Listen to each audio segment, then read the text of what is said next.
Good morning and welcome to the pre-agenda interview for Wednesday, October 16th, 2024, relative to the appointment of Helena Procopio-Ross as a member of the Clean Pittsburgh Commission. Will the clerk please read the title of the bill? Bill 987, Resolution Appointment of Helena Procopio-Ross as a member of the Clean Pittsburgh Commission with a term to expire September 1st, 2028. And for the record, we are joined by myself, Councilman Kahari Mosley. Other members may be joining us shortly. So Helena, welcome today. Thank you for your willingness to serve. Can you tell us a little bit about yourself and your interest on serving as a member of the Clean Pittsburgh Commission? Yes, certainly. I currently serve for the City of Pittsburgh as the Environmental Enforcement Specialist. And my whole job for the city is to educate residents about recycling initiatives, how to, properly set out their trash, and keep residents informed about hard to recycle items and upcoming events to keep our city as clean as possible.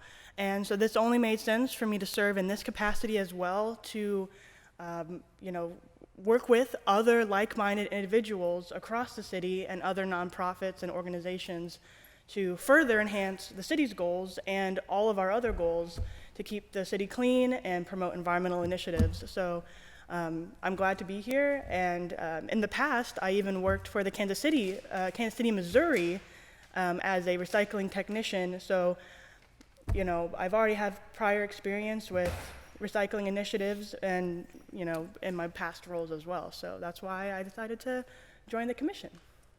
Thank you. In my previous, in earlier parts of my life, I worked for environmental organizations, so I have a lot of background in sustainability as well. Is there any particular goals that you have that you would like to pursue as a member of the Clean Pittsburgh Commission? Yeah, so far I've been in this role for about 6 months now. So I've really got to see all the issues that Pittsburgh is facing. And I think the number one issue currently is reducing the amount of contamination in our blue bins, because that will not only save Pittsburgh money, but also I know the taxpayers would love to see that money to go to other projects that are interested in their neighborhoods. So if we can cut down on contamination in the blue bins, that is an excellent goal. So that way we can use that money to fund, let's say, cardboard compactors at our recycling drop-off locations so we can recycle even more, or even, like promoting current events that are going on right now. Because I feel like there's also like a disconnect, trying to reach out to as many residents as possible for environmental, programs we have going on. So that could be an improvement as well, because our social media, we do post things, but not to the, the capacity that we want, because we want to reach as many people as possible. And, we want to improve our social media and our communication to residents as well, kind of get the ball rolling on that. And just kind of, that's what I've been seeing, is just contamination is a huge problem.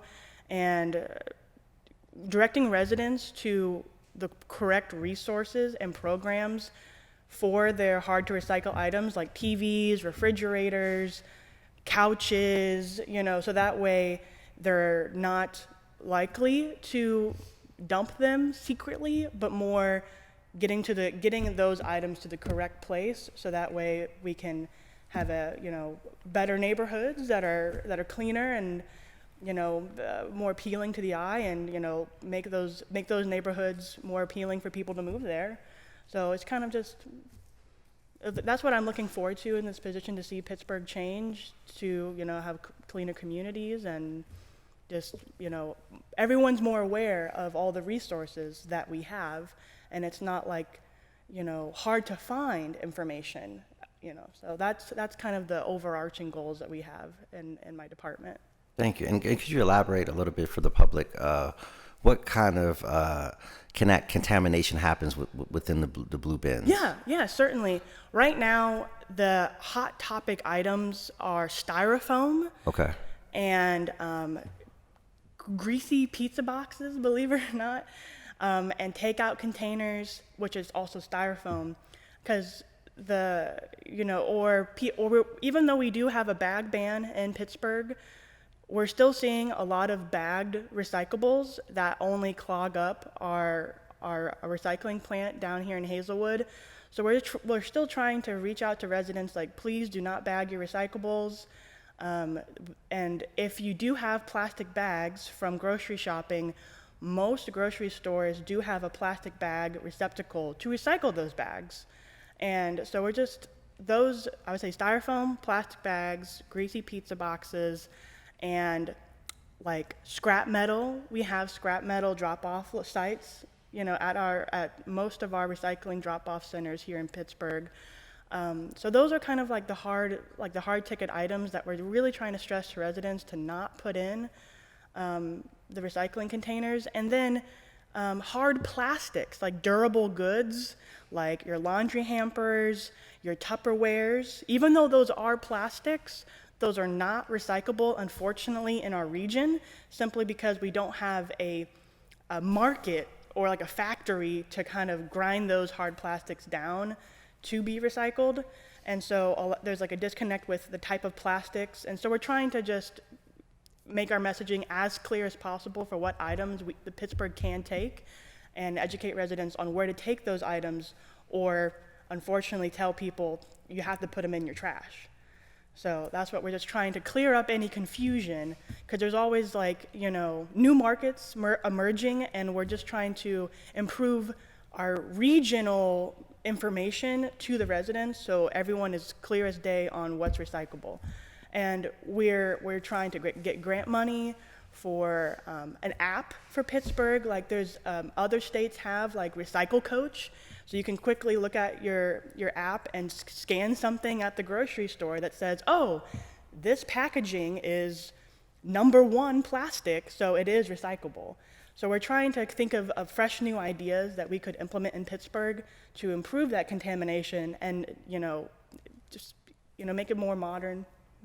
Absolutely. And just to get into your background a little bit, clearly, you have a very strong passion, for sustainability and environmental stewardship. Can you talk a little bit about, what ignited that? Was that ever since you were a child, or was that something, entering college or in high school that really, ignited your passion for environmental stewardship and sustainability? Yeah. I think it all started, funny enough, I didn't start as sustainability and environmentalism, but it sure was kind of in the background with growing up of climate change, was starting to come up with starting to bubble up in society, we need to do something for our generation.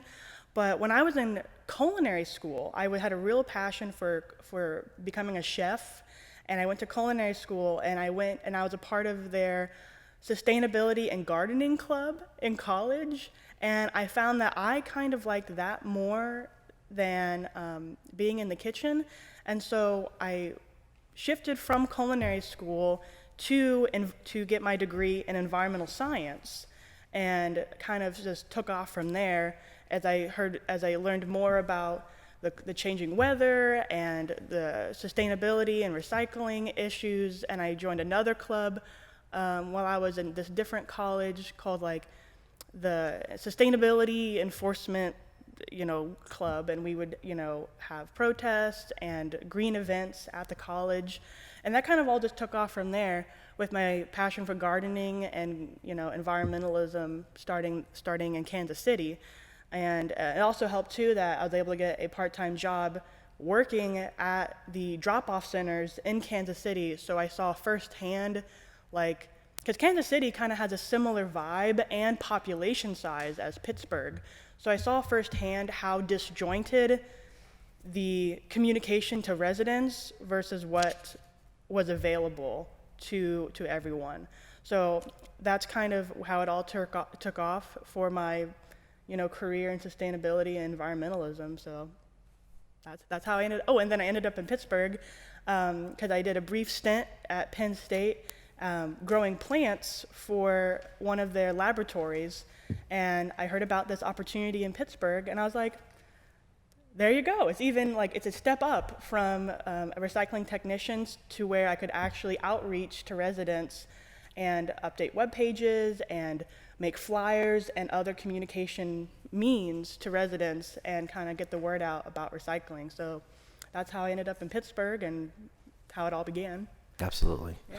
And what do you think, being that so much of your focus is around recycling, what is your message to the citizens, of Pittsburgh? Because obviously there's a whole variety of things that we can do, when it comes to sustainability, but it makes sense to focus so much on recycling, because that's one thing that, we all, should participate in, once every 2 weeks. Actually this morning, on my way down to the city county building, I took our recycling bin and dumped it into the big blue bin, because, we got the memo last year about no longer using the plastic bags. We used to have the blue bags in our kitchen, and so I dumped out our recycling into the blue bin this morning. So this is a very apropos discussion for me. But what is your message, to the citizens of the city about why recycling is so important?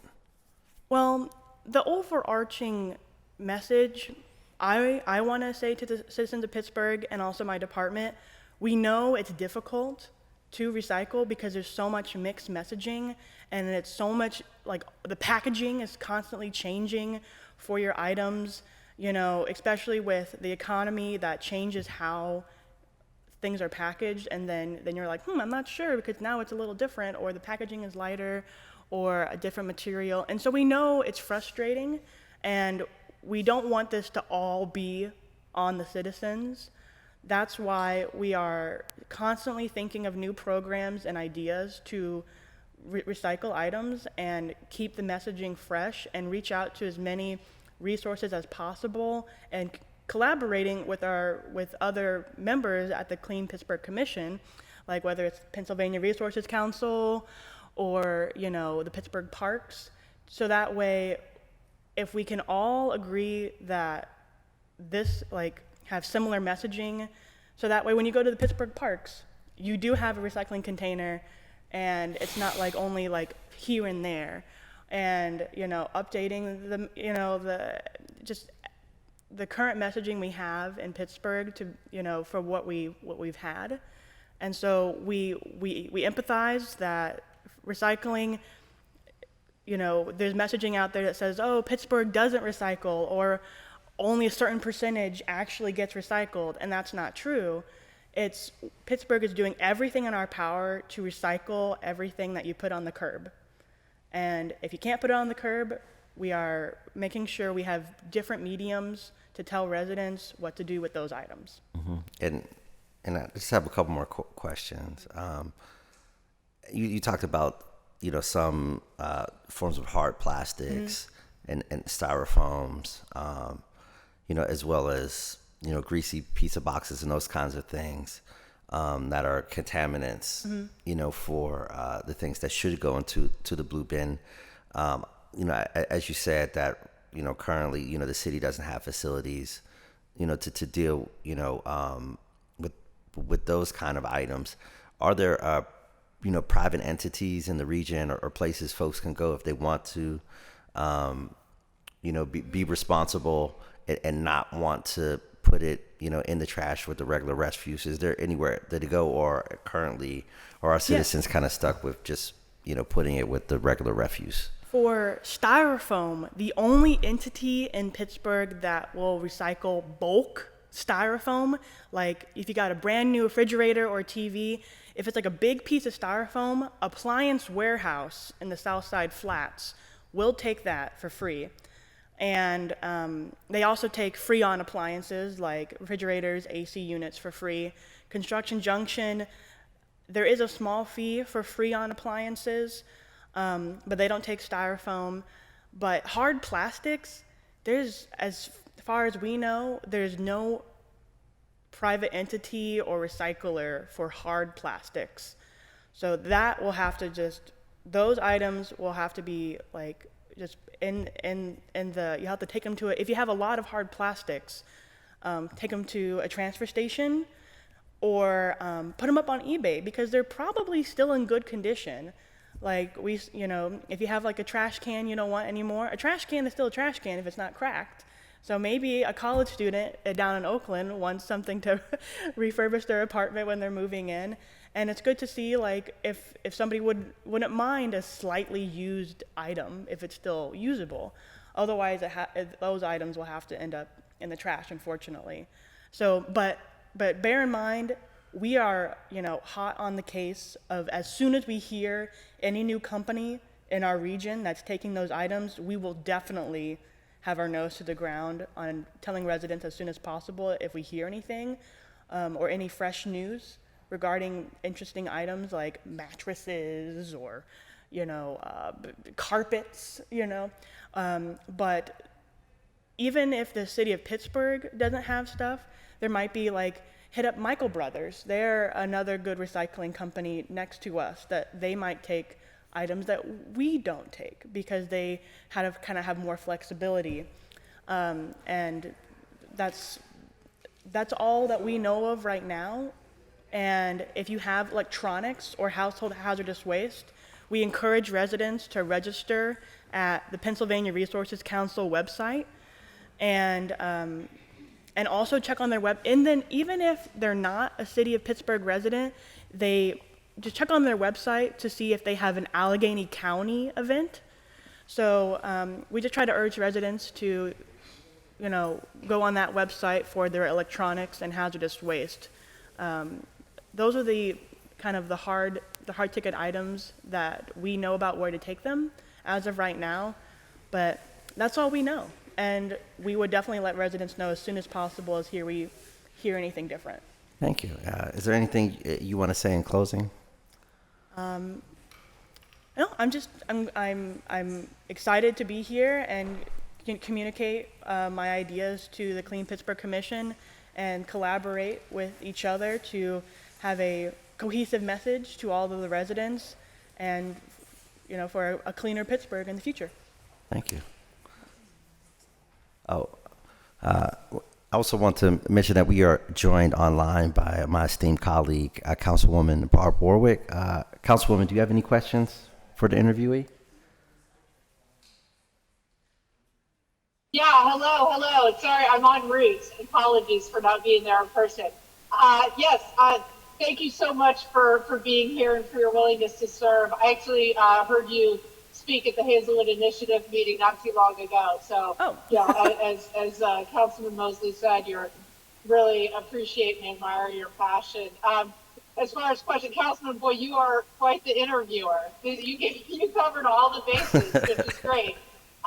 This is I would say from your career as a journalist and interviewer. At any rate, I do have one question, and that is around what can we do? Because so for myself, I'm like a family of 6.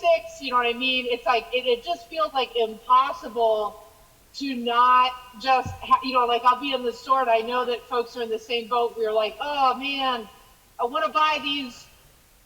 I want to buy these raspberries or this thing, but it is all in plastic. Like it's all. So, do you have any thoughts or maybe ways that the commission might work to try and actually to get our businesses, whether that's like grant funding or I don't know what, to get our businesses to reduce the amount of unnecessary packaging that they are using to sell us stuff?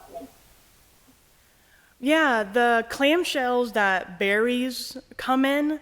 I know Michael Brothers takes them out of all places, but reducing the amount of packaging is all up to the businesses themselves that put those items on the grocery store shelves, and it would probably have to be an initiative state level to reduce packaging and change the way our grocery stores are set up.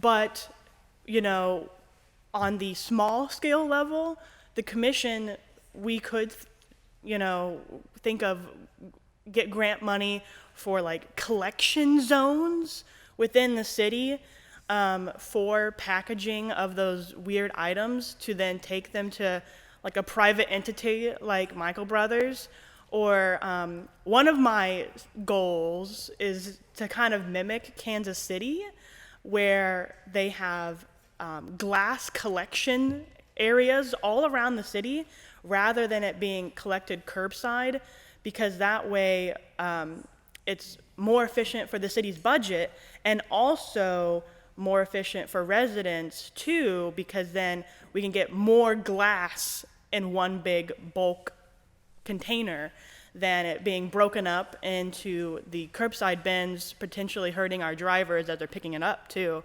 But overarching to your question is that it's up to the businesses who package our food to change what they do. But the reason why a lot of our packaging is plastic is because it's cheap, efficient, flexible, and lasts a long time to preserve food. And until some new scientific thing comes about to like plastic that dissolves in water or some crazy science thing, we have to rely on, you know, the powers that be at the state level, I would think, to change how, to kind of really push companies to change how they do things. But, because remember how back in the day, everything was packaged in glass, you know, glass milk bottles and, you know, it just, so it's all up to, you know, everyone working together in the long run to see any change in how we recycle. But as of right now, the city's doing everything we can with how things are currently being run. Yeah, that makes sense. So Yeah. I lived in Germany for a long time, and you know, Germany, they recycle to the max, right? Like and they have these in every neighborhood, just, you know, within a block of where you live, they have these giant containers for all. They have ones for different color glass. Like they don't mess around. It's like the green glass, the brown glass, the clear glass, and that's definitely innovative stuff that would be cool to see here in Pittsburgh. I do have one more question, and it's really around, and I know this is not really your area of expertise, but it's something that that I'd love to, you know, sort of thoughts on what the commission could do is, I would really like to see, currently when it comes to like litter pickup, like on our roadsides, all this kind of stuff in Pittsburgh, we really rely on community volunteers, right? So we have sort of biannual cleanups, and that's all wonderful, and that is great work, but it's not really enough, right, to keep our roadways clean and free of litter. And I'm just curious about your thoughts on ways that the city and DPW could pick up the slack on that, and, you know, actually start mobilizing our workers to be actually hand picking that litter ourselves and try to keep our streets and roadways a little bit cleaner. Yeah, I mean, I certainly would love to see DPW having like a special task force in each division that they just pick up rubbish along the roadways. I know they are currently doing that with illegally dumped bulk items, and but currently it is so bad that they have their hands full with just the sheer amount of stuff that they are picking up. And so if we can really tackle the ways to address residents on where to take those bulk items that require a lot of time to pick up out of Pittsburgh, then we could really tackle like the small littering issues that are along the roadways. I know we could even ask, you know, like, and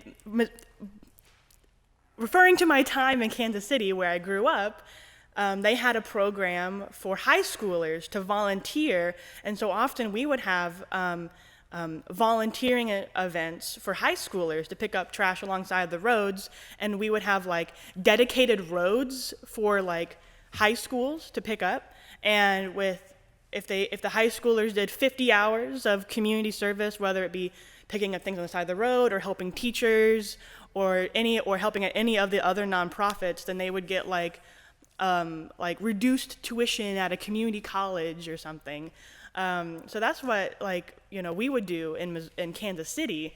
to help with the littering problem at major highways near high schools. But I know DPW certainly has their hands full with what they're currently doing right now, and it would require probably more hiring of DPW workers to address those issues along the roadsides. I'm not sure if the city wants to include that possible idea in their budget for the coming years, but I think that would definitely be a hot ticket item for residents to see improvement on in their communities. Yeah, I agree. So, yeah, one thing, just my, one thing I'm sort of trying to sell to DPW is this idea of like litter season, right? Like, so summer, spring is weeds and overgrowth, you know, deep in the winter, January, February, we're, you know, focusing on snow. And then right now in this season, when the leaves are dead and we can see all the litter, like this should be litter season, right? We're just going through the streets. So, yeah, great. Well, thank you. Thank you so much for being here and for your willingness to serve. And yeah, that's it for me. I appreciate it. Thank you, Councilman. Thank you so much, Councilwoman Warwick.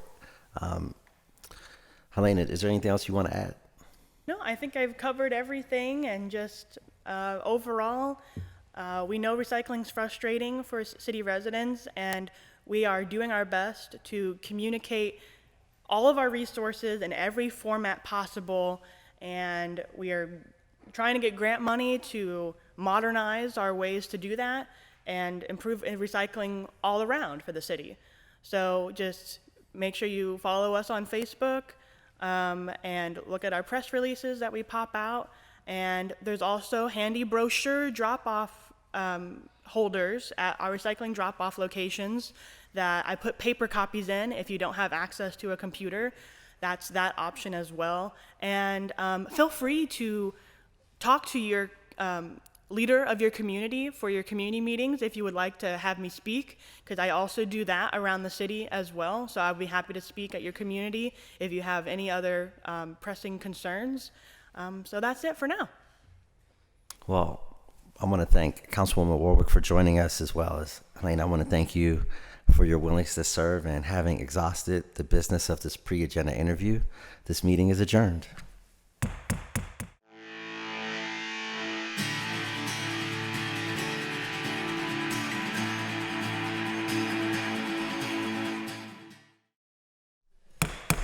Good morning and welcome to the Standing Committee's meeting for Wednesday, October 16, 2024. All council meetings will be live streamed on the city's website. And for guest speakers joining us at the table, please do not turn your microphones off. Our first order of business is roll call. Will the clerk please take the roll? Mr. Charland. Here. Mr. Coghill. Here. Ms. Gross. Here. Mr. Lavelle. Mr. Mosley. Here. Mrs. Cale Smith. Mrs. Warwick. Here. Mr. Wilson. Mrs. Strasburger, Chair. Here. 8 members present. Thank you. Our next order of business is public comment. I would like to remind all speakers that the rules of council state that comments are limited to matters of concern, official action, or deliberation, which are or may be before city council, and profanity will not be permitted. Please state your name and neighborhood for the record. You will have 3 minutes to speak.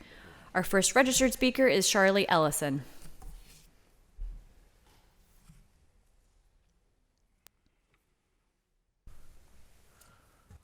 Do we have Charlie Ellison? Seeing. We will move now on to Elizabeth Gray.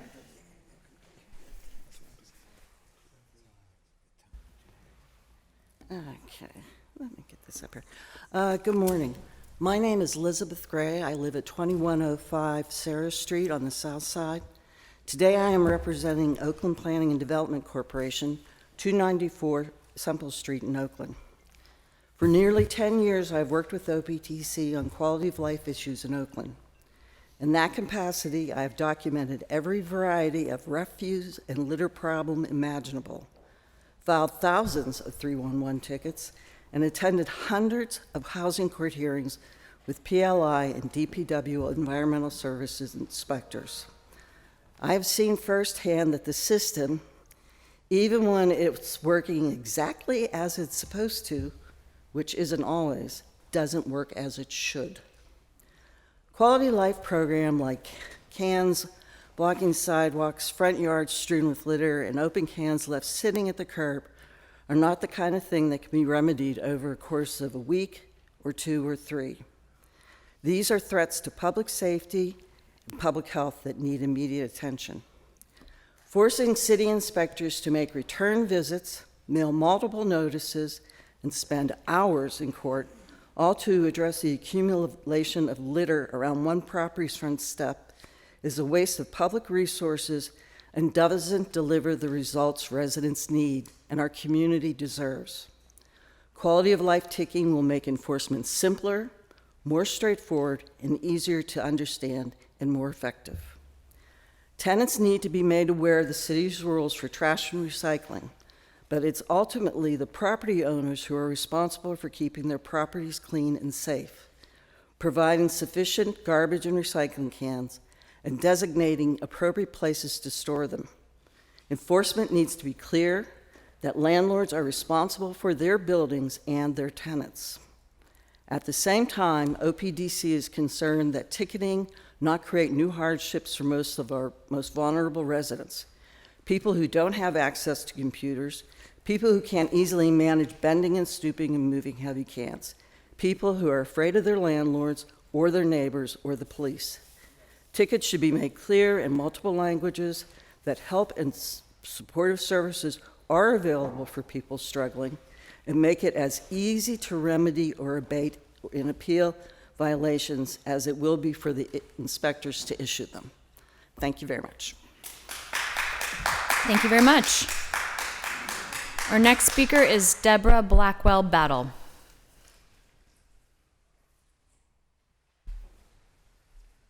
Good morning. Again, my name is Deborah Blackwell Battle, and I have information that I would like to pass out to the council people if someone could come and get this for me. Thank you. Okay, first of all, I'd like to say good morning. And I'm here as the president of Manchester Neighbors, a group that was formed a year ago in October. A question was asked from 2 of our neighbors, Judge Joe Williams and Bruce Williams, about how our neighborhood was being redefined by the National Historic Registry. And because of that conversation, that led to a group of us asking why. So we're here today to speak directly to our councilman, Daniel Lavelle, and to the rest of City Council to express the need for developing a community registered organization in Manchester. We're interested in combating the issue of gentrification, massive displacement of longtime residents, and the erosion of our unique cultural fabric due to the rapid and unchecked development surrounding our community. We've asked and submitted the requirements for ROC, and we have yet to get a definitive answer. Our goals include advocating for affordable housing, preserving historical landmarks, promoting sustainable developmental practices, and fostering inclusion in the economic growth and the benefits that are going to come from that. But if we are displaced from our neighborhood because of the development that's going on around our neighborhood, and there hasn't been any affordable housing in our neighborhood that has been built within the last 10 years, we have a major concern here. And as a group, we're here to talk about it. We're willing to work with the developers, but most and foremost, we need to be established as a registered ROC. Thank you. Thank you very much. Our next speaker is Roberta Bora.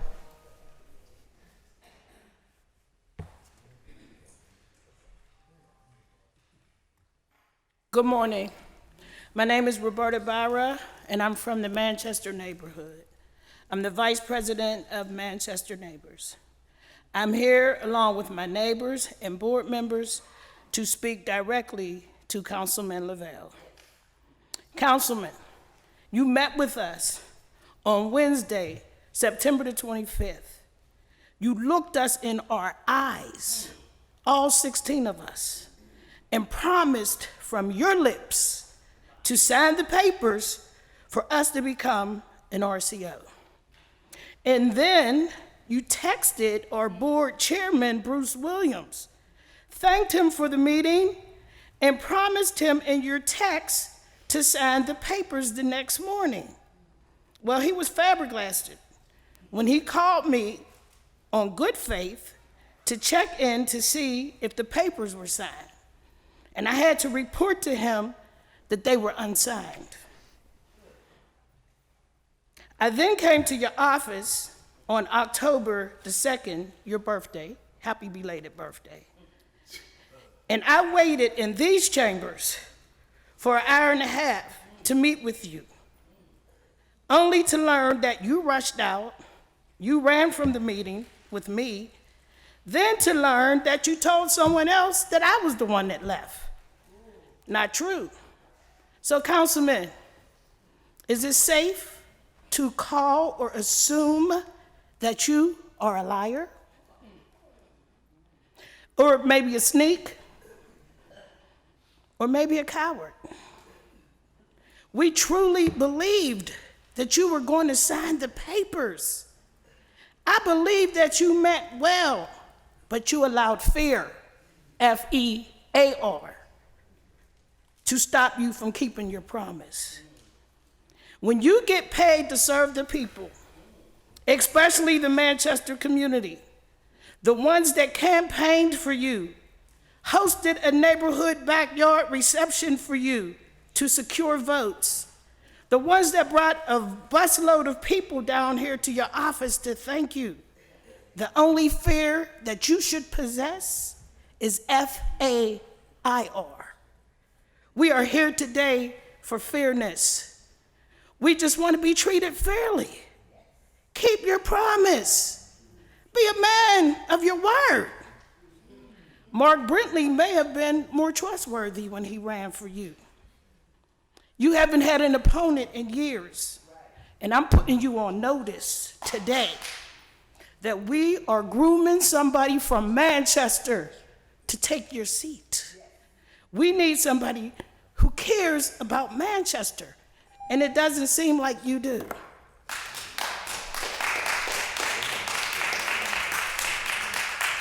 Thank you. Our next speaker is Tracy Turner.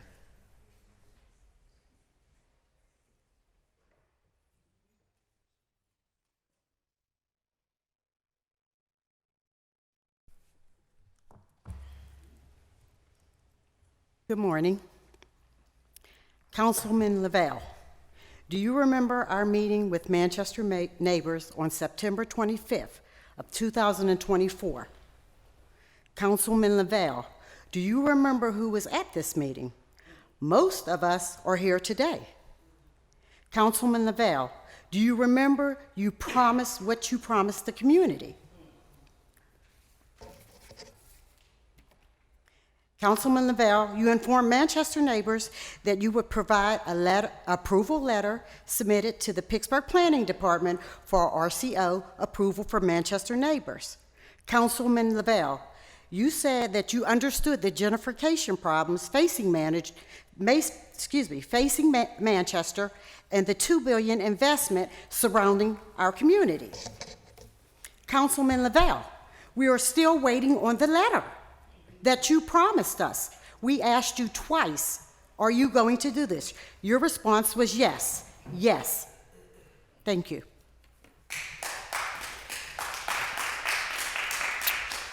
Thank you. Our next speaker is Ebony Evans.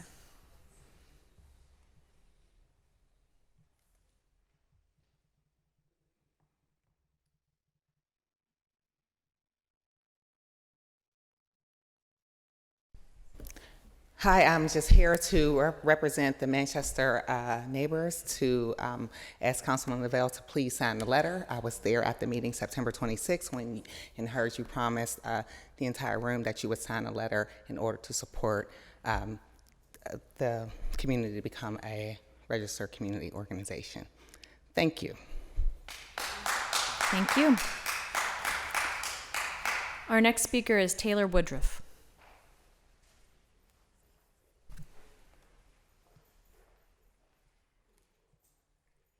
Hello, my name is Taylor Woodruff, and I wanted to speak to Dan Lavelle because we wrote him on August 23rd of 2024, and the letter says, we've written to express our interest establishing a registered community organization, an RCO in Manchester, to combat the raising issues of gentrification in our neighborhoods.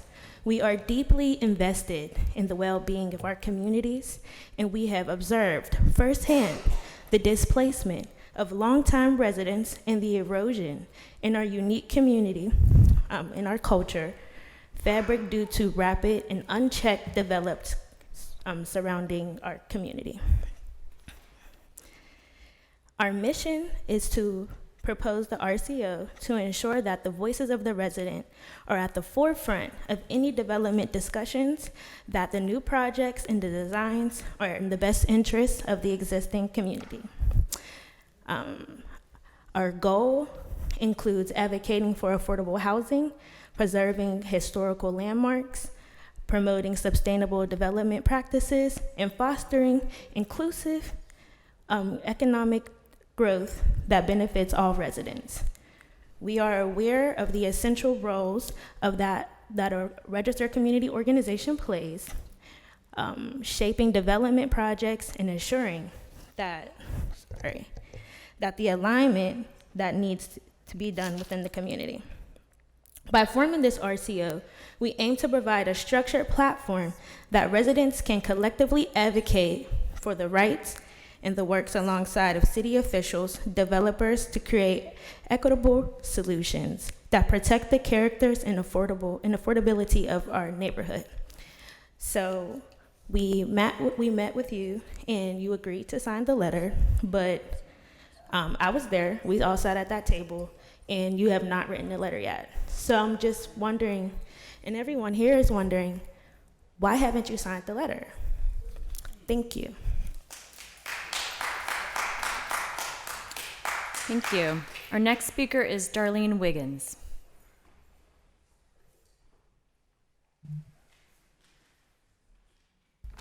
Good morning.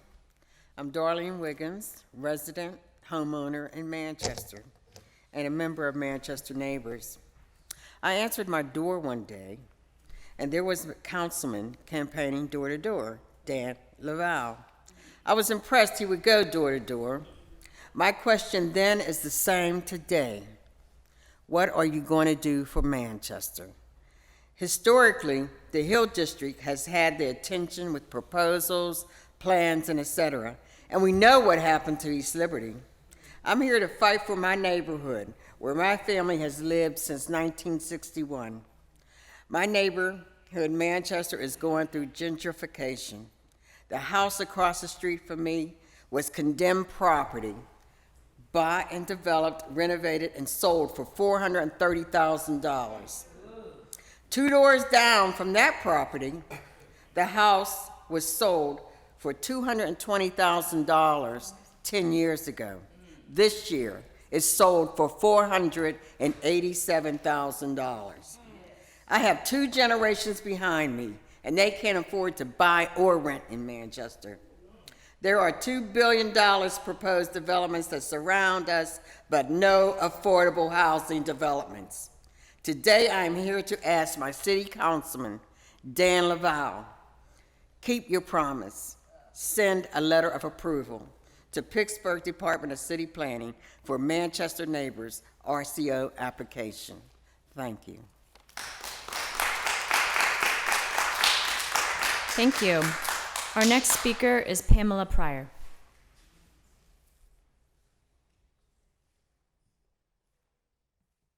Do we have Pamela?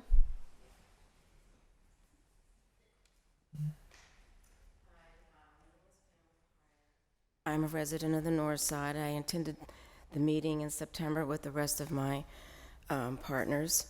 And the question is that you agreed to sign the form so that we could become an RCO. And I'm wondering, like the rest of the people who are here today, why you didn't do it. Anyone that says they're going to do something and doesn't do it makes them a liar. I would appreciate it if you would reconsider and sign this contract so that we can have our recognized community organization. Thank you. Thank you. Our next registered speaker is Stanley Lowe. I've known Dan since he ran for office. Name and neighborhood for the record. My name is Stanley Lowe. I'm from Manchester. I'm older and know more people who sat at this council table than anybody. You came to us. You said to us, I support Manchester. I'm going to make things happen in this neighborhood. You think 15 years later I enjoy standing up here for the first time chastising a city councilman for not keeping his word? I understand that after you left, I became the problem. That he can't work with folk. He got bad history. Well, you need to know. I'm going to let everybody know what's going on in Manchester. There is no more Manchester Citizens Corporation. It's distinct. That's us. We own the name. We're fighting for our lives. You need to understand, we're fighting for our lives. East Liberty was a good example. We saw what happened in East Liberty. There's $2 billion of development going on around us right now. $2 billion. Not one affordable housing unit has been built in 10 years in Manchester. There hasn't been a community meeting held with black folk in the last 2.5 years in the neighborhood. Because of that so-called leadership group, we can't meet in the neighborhood. We have to meet at a hotel and pay to meet at a hotel. You have pamphlets that show. We took bus tours. We showed the neighbors what you're building around us. But every time you take a vote, you don't take a vote for affordable housing. We stand up for ourselves. We called on you, and we said, can we be an RCO? We called your office. We asked you time and time again. The ordinance does not say that there can only be one RCO in the neighborhood. The ordinance says they could be many. Do you understand you're acting as gods? Do you get this? For no apparent reason, you don't even bother to answer a letter. You don't even send anything back. We're not going nowhere. As I said, we're fighting for our lives. This is serious. You have the developments in front of you. Go down and check the numbers. We're not lying to you. I don't think you know what affordable housing is. You're approving a development that says 30%, 20%. Do you understand that means that all the units, if you have a family of 4, that's $80,000. A family of 3, that's $72,000. You call that affordable housing in Manchester? Come on. Do you think we enjoy being down here going through this? What we enjoy, what we love, is you just keeping your word. Keep politics out of it. Keep personality out of it. Just keep your word. There's nothing more grander than keeping your word to the residents that you represent. We want to be able to be the ones to say, there goes our councilman. We love him to death. He kept his word. You ate in my house.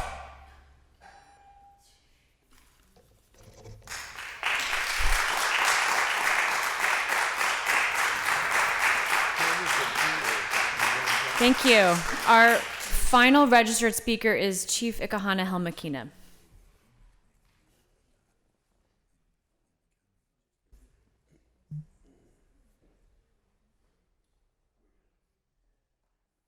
Greetings and good day to each of you. When asked about zoning changes, Councilman Barbara Warwood suggested that they are wildly complicated matters. Well, what's wildly complicated, Councilwoman Warwick, is understanding how you all thought you would ignore the current litigation under appeal regarding these zoning changes. It's disheartening to homeowners who bought their homes and carefully and strategically considered Stanton Heights as a great middle-class neighborhood to buy a house, to raise children, and in many cases, retire in peace. This administration's recent actions to change the zoning do not only force some homeowners to live right next to a shelter, but you also put a shelter right between two schools, one even in the backyard of the shelter, destroying our community's sense of security by creating a public concern, a public safety issue. It has been said that there are undocumented people living there, no security, and when they don't make it in time for curfew, they will be refused entry, leaving them on the streets in our neighborhood. These egregious, nefarious actions cause fear in the people who live in Stanton Heights. We are merely suggesting that you find a more suitable property to house people in need of shelter and housing.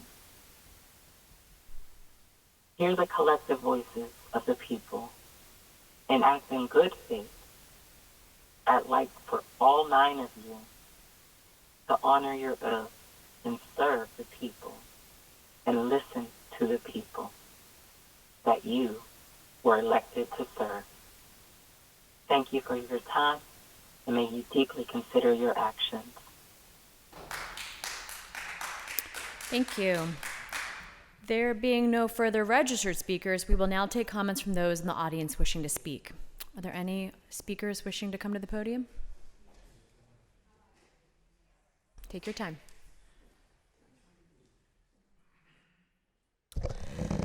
Mr. Lavelle, my name is Reverend Artis Coleman, and what was pressed upon my heart to say to you is that I'm listening to the community behind me speaking about what they need, how they are heartfelt about what the mission is for them. But I want to say to you personally, I know that anyone who has been voted in office, they tell you that in their actions are supposed to dictate integrity. Your heart and what you tell them is that I'm going to work in decency and in fairness. But everything that I've heard today, and as a matter of fact, I am a Manchester resident. My grandmother moved me into our home when I was 5 years old. I'll be 65 years old next year. But what I want to say to you, Mr. Lavelle, you don't have, apparently, you showed us in your actions that you really don't have any skin in the game. So I don't understand if it's your pocket, it's your income, or who you have affiliated yourself with, but it's time to really check yourself, sir, and really find out truly, because if you did go door to door, what I heard, if you did, they set up a venue for you to be elected, then Mr. Lavelle, I want you really to consider, because guess what? This is on your head now, sir. This is truly on your head. And I've heard about a liar. I heard about not being truthful with fear. But you know what they said? My grandmother always raised me, gave us when we were younger. She said, who you affiliate yourself with will dictate who you truly are. So I'm asking, I wasn't at the meeting, but please reconsider, because guess what we do? We look to the left and we look to the right, but we choose to look up because God is always looking down.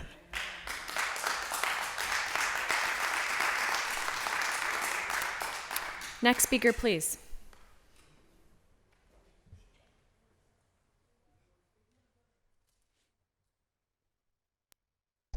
My name is Yvonne F. Brown. I live at 715 Mercer Street.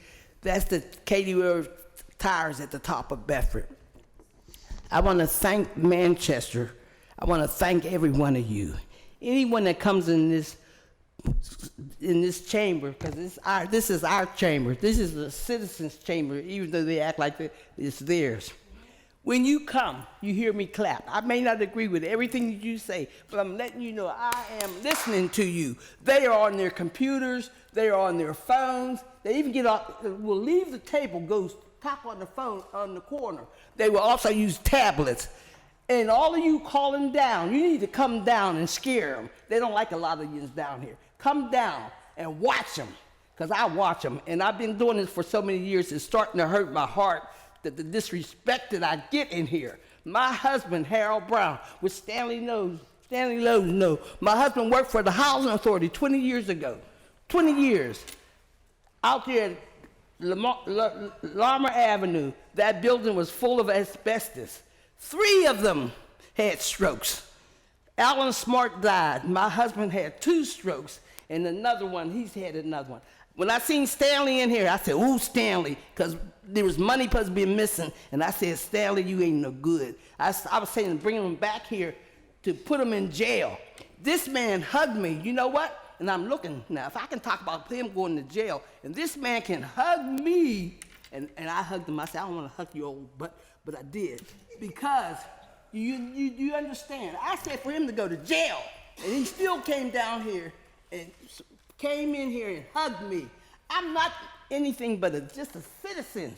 They let my son die. Sapala, Sapala's another one we need to get rid of. Your mayor, he comes up in our building. See how they show favoritism? Saluddin's brother, councilman, he only been here months. He came and gave him a plaque.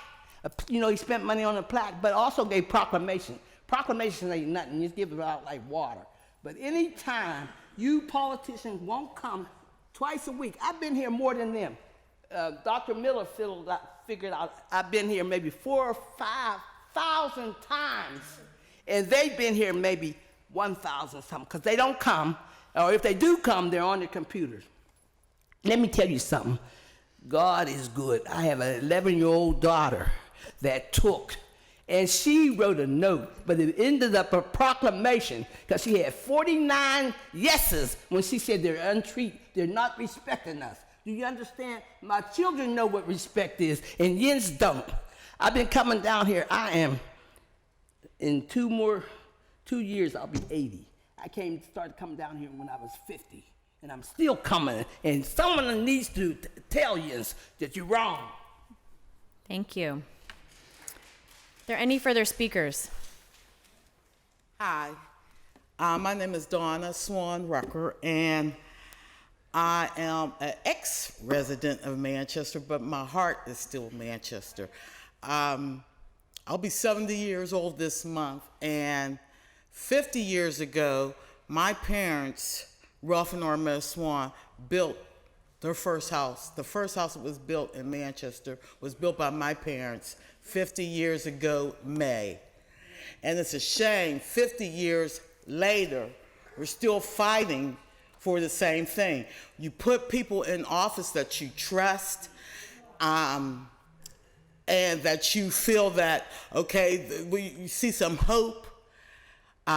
My thing is, I know the only hope we have is in Jesus, but when you feel that people, especially people of your own race, you think that they have your back, and then come to find out that you're out there by yourself and you're still not getting the help you need. 50 years later, we shouldn't be here.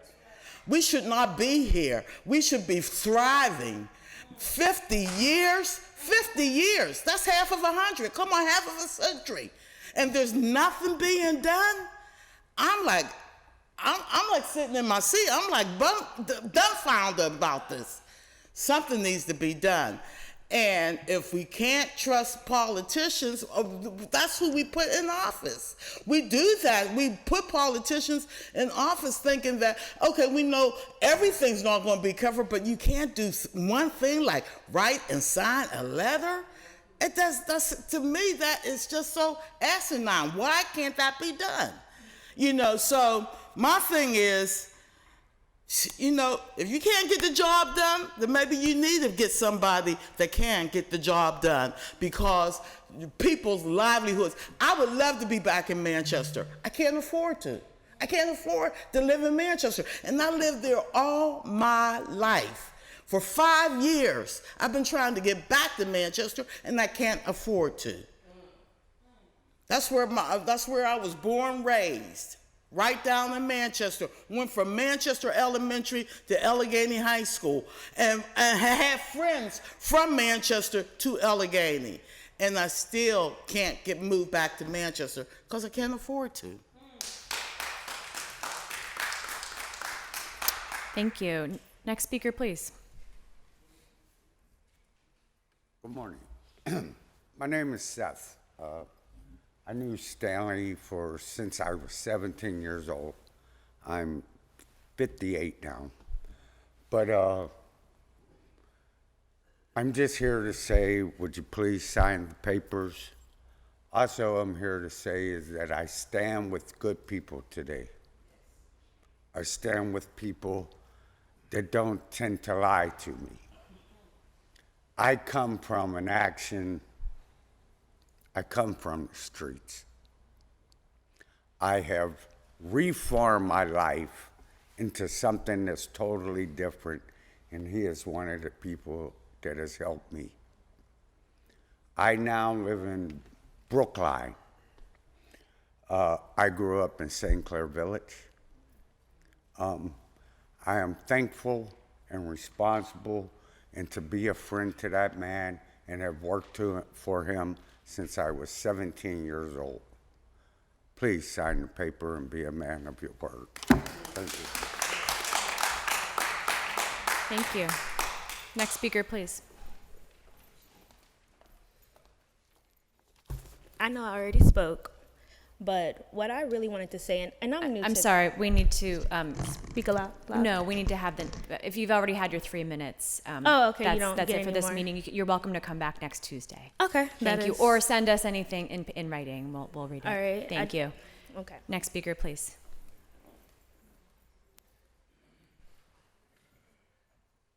Good morning, everyone. Thank you for having us. I'm here to help and assist Mr. Lowe in his journey that I've watched him partake this past 6 months. Every morning he's up tirelessly. He's hired me to be at his location 7 a.m. every morning, working on flyers, working on our posters, working on his documentation. I'm personally not from Manchester, but I'm a Pittsburgh resident, and I've seen what happens across the city, and I watched him work tirelessly, doing his personal best to assist his friends and his family in his neighborhood. He's not out of malice. He's not trying to prove a point other than to help his own community. And I'm here as a witness to document and state and see what he's done effortlessly, tirelessly, day in and day out to make his neighborhood better, which in turn will make Pittsburgh better. So if he could get what he needs across the table and get this RSO and get this community going, that will help Manchester, that will in turn help Pittsburgh, will in turn help Western Pennsylvania, then please allow him to achieve and get his goal accomplished. Thank you. Thank you. Next speaker, please.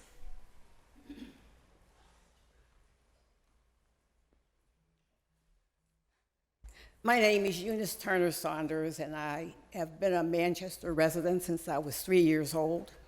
And at the end of this month, I will be 85. So I have a strong attachment to this community. I went from Manchester School to Conroy to Oliver. I am very, very proud of the things that we did. We had wonderful neighbors. When I was first born, we lived in the ward, which is now destroyed. Nobody don't even know what the ward is anymore. But anyway, we moved to Manchester. I was 3. And I am very proud to be a Manchester resident. I was at the meeting with Dan Lavelle. When he spoke out of his mouth, he didn't really have to say, I'm going to do that. He just did it out of his own his mouth. Now we know that he talks out of two sides of his mouth. I mean, you almost think he was trained by Trump. Thank you.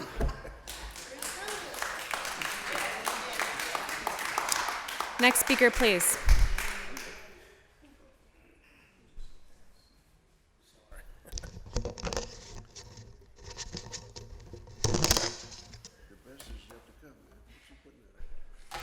Next speaker, please.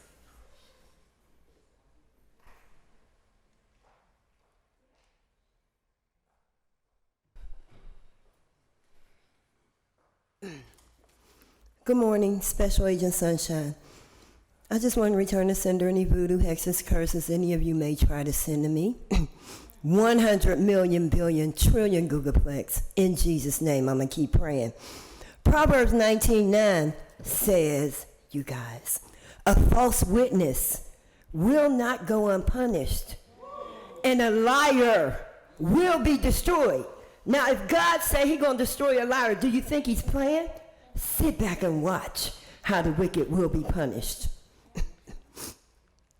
Father, thank you that though there are areas of my life that are real battlefields, there is no condemnation for those who are in Christ Jesus. I know you have grace for my every need, and that you are changing me little by little. I humble myself before you and confess that I'm completely dependent upon you. In Jesus' name, amen. Whoever walks in integrity, Proverbs 10:9 says, walks securely, but whoever takes crooked paths will be found out. God's not playing with y'all. I met Sonia Manzano at the Red Door, a former cast member of the Mr. Rogers neighborhood. She told me her name was Deborah Neal Hadnot. Last time I was here, I asked, who is Deborah Neal Hadnot? It may be me, you guys. She changed her name. Her address is 7048.5 Bennett Street, Pittsburgh, PA 15208, 412-737-9317. That's the information she gave me, FBI. Why the deception? There's no deception in God, period. Could my real name be Deborah Neal Hadnot? Because my name was changed. Did she change my name and say I'm dead and receive insurance money for my death? We'll find out. I'm not dead. My name was changed to Cerise Taylor. God has now named me Special Agent Sunshine. If he hired me, who's going to fire me? Nobody. My whole life is a lie. I was sold and adopted for money. Why does she want to know where the death certificate is? Whoever keeps pounding on the door where I'm sleeping, trying to pull it open and not saying who they are at 5:30 in the morning, expecting me to open it, leave me alone. If you were court ordered to give me something and you're not saying anything, but harassing me and lying to the judge saying you're trying to give it to me, you're a liar. You're not saying who you are, who opens their door at 5:30 in the morning for someone who's not saying who they are. I'm not. Proverbs 10:15. The wealth of the rich is their fortress. The poverty of the poor is their destruction. In Jesus' name, I'm going to keep praying. Amen. Thank you. Next speaker, please.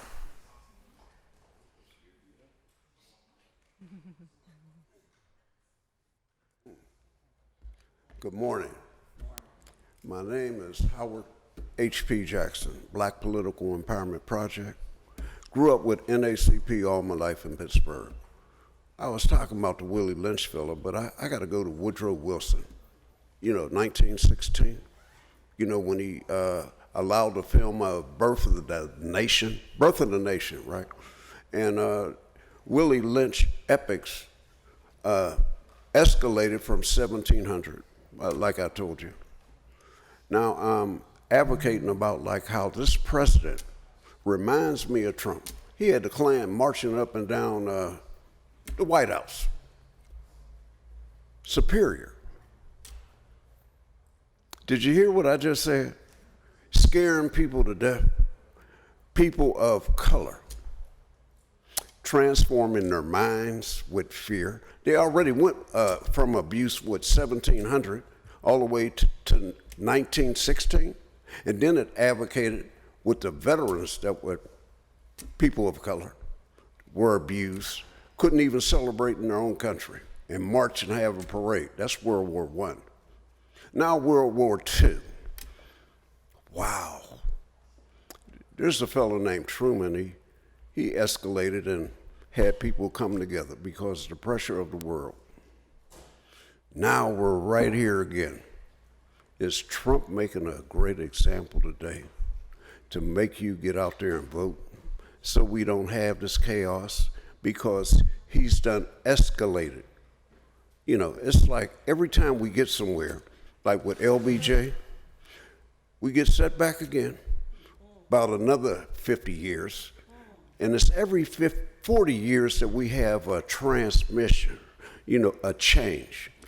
Now we got 248 years, and it's almost getting ready to get rid of democracy. Okay, unity in the country for what we stand for and say a pledge of allegiance for. Wow. Now, let's get with the education. Our young black minds don't even know who Willie Lynch is. Do you know what his last name stands for? It stands for lynching black people, burning them up, splitting them in half, and having a good dance. But Jim Crow made that happen because Willie Lynch programmed the mind to be that slave, to set your minds back for 300 years. But that was 1700 and it's 2024. Now the progress have made, they're trying to go ahead and advocate that like people of color didn't exist in this world, in this country. And we built the White House on free labor. Now I hear some people talking about they can't even own their own neighborhood in, what's that again, Northside, Manchester? Yeah, okay. Thank you very much. Next speaker, please.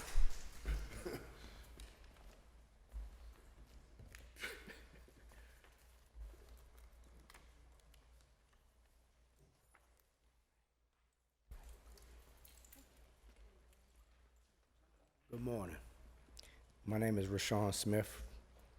My whole family lived in Manchester.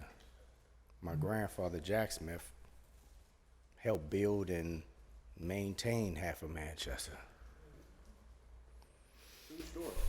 I was supposed to get his house. My grandfather built that house. They didn't even have a kitchen when he bought it. I can't afford that house. His name is still on a plaque in the kitchen. And the Caucasian couple that is there, they were nice enough to even let me look at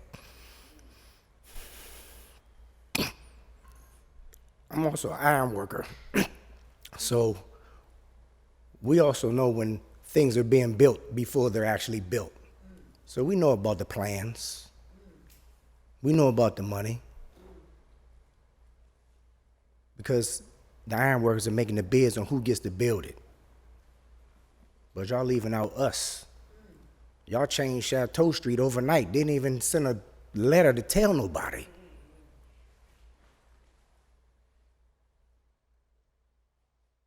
We need to make this fair. Because it ain't. People steady trying to buy my dad's house. He's not going nowhere. Now, knowing that is, they gentrified us so much that they look at me like I'm not from there. I remember in the 90s, half the white people wouldn't even come past Chateau Street. And I find it real funny that when the other white lady was here during their meeting, none of them was here. Well, y'all see a bunch of black folks coming here, now the police come out the back door.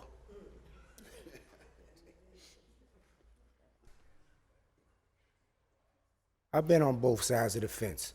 I'm on the good side now. So I'm asking you, do something about this.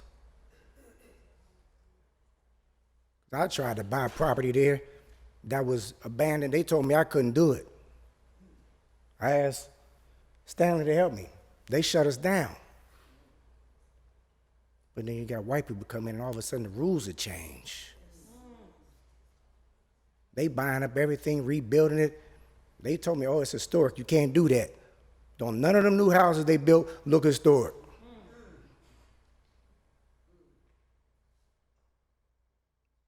I know it's about the money. But you got to make it about us too.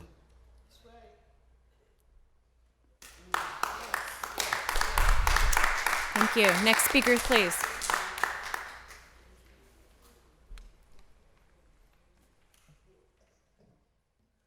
Next speaker, please.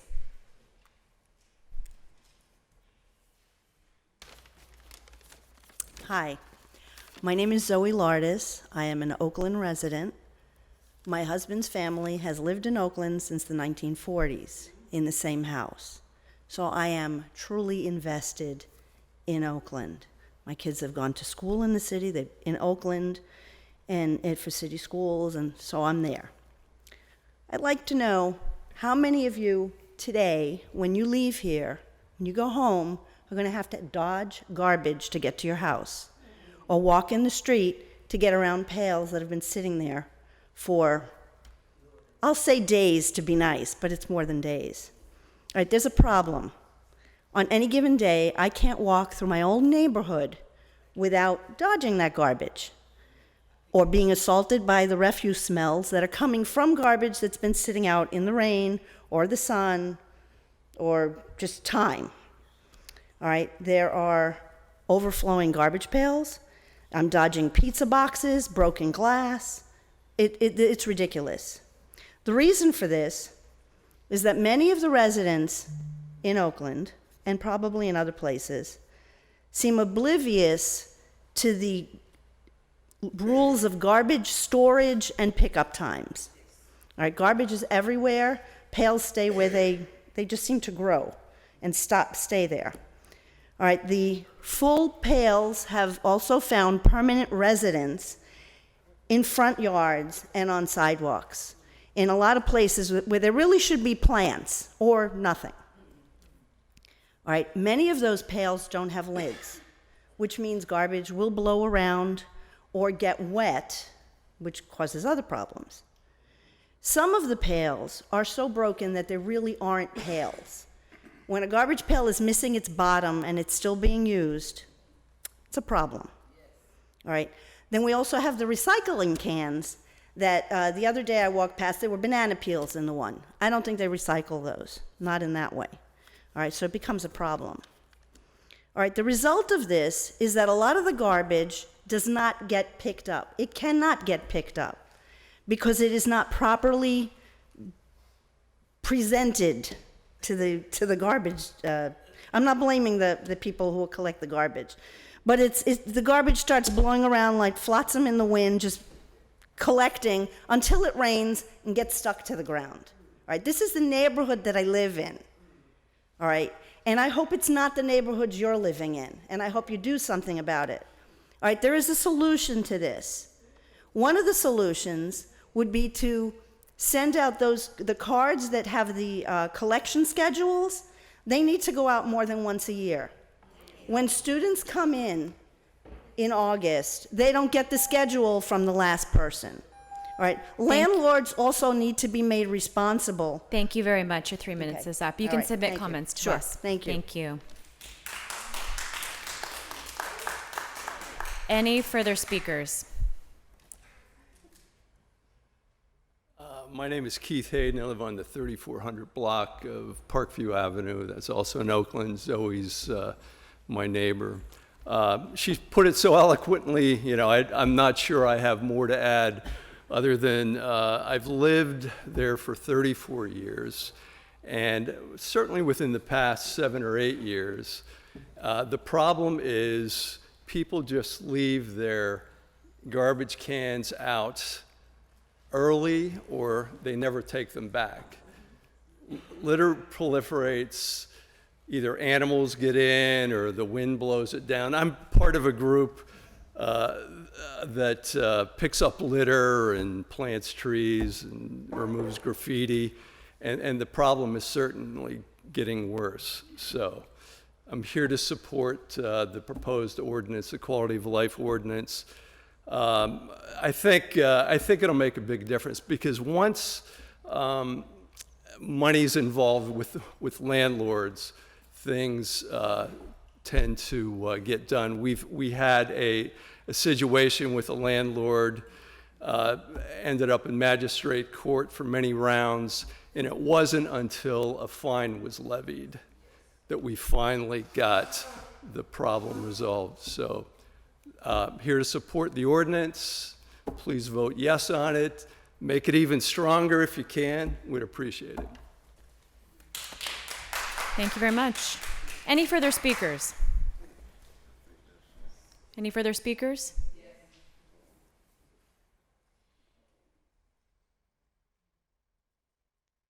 Hi, my name is Liz Ivy, and I live in Manchester. And what I would like to say to Dan is that, Dan, we love you dearly. We're just hurt. We're hurt because of what you have said to us. But know this, that we care about you. And God loves you, sweetie, and he cares about you. Thank you. Any further speakers? Any further speakers? Seeing none, we will now move on to our standing committee's agenda. Our first committee is the Finance and Law Committee. We have one supplemental new paper. Bill 1013, a resolution transferring the amount of $10,000 within the 2024 operating budget from City Council salaries and wages regular to council as a body for the purpose of professional services. Do we have a motion? Motion to. Second. We have a second. Any discussion?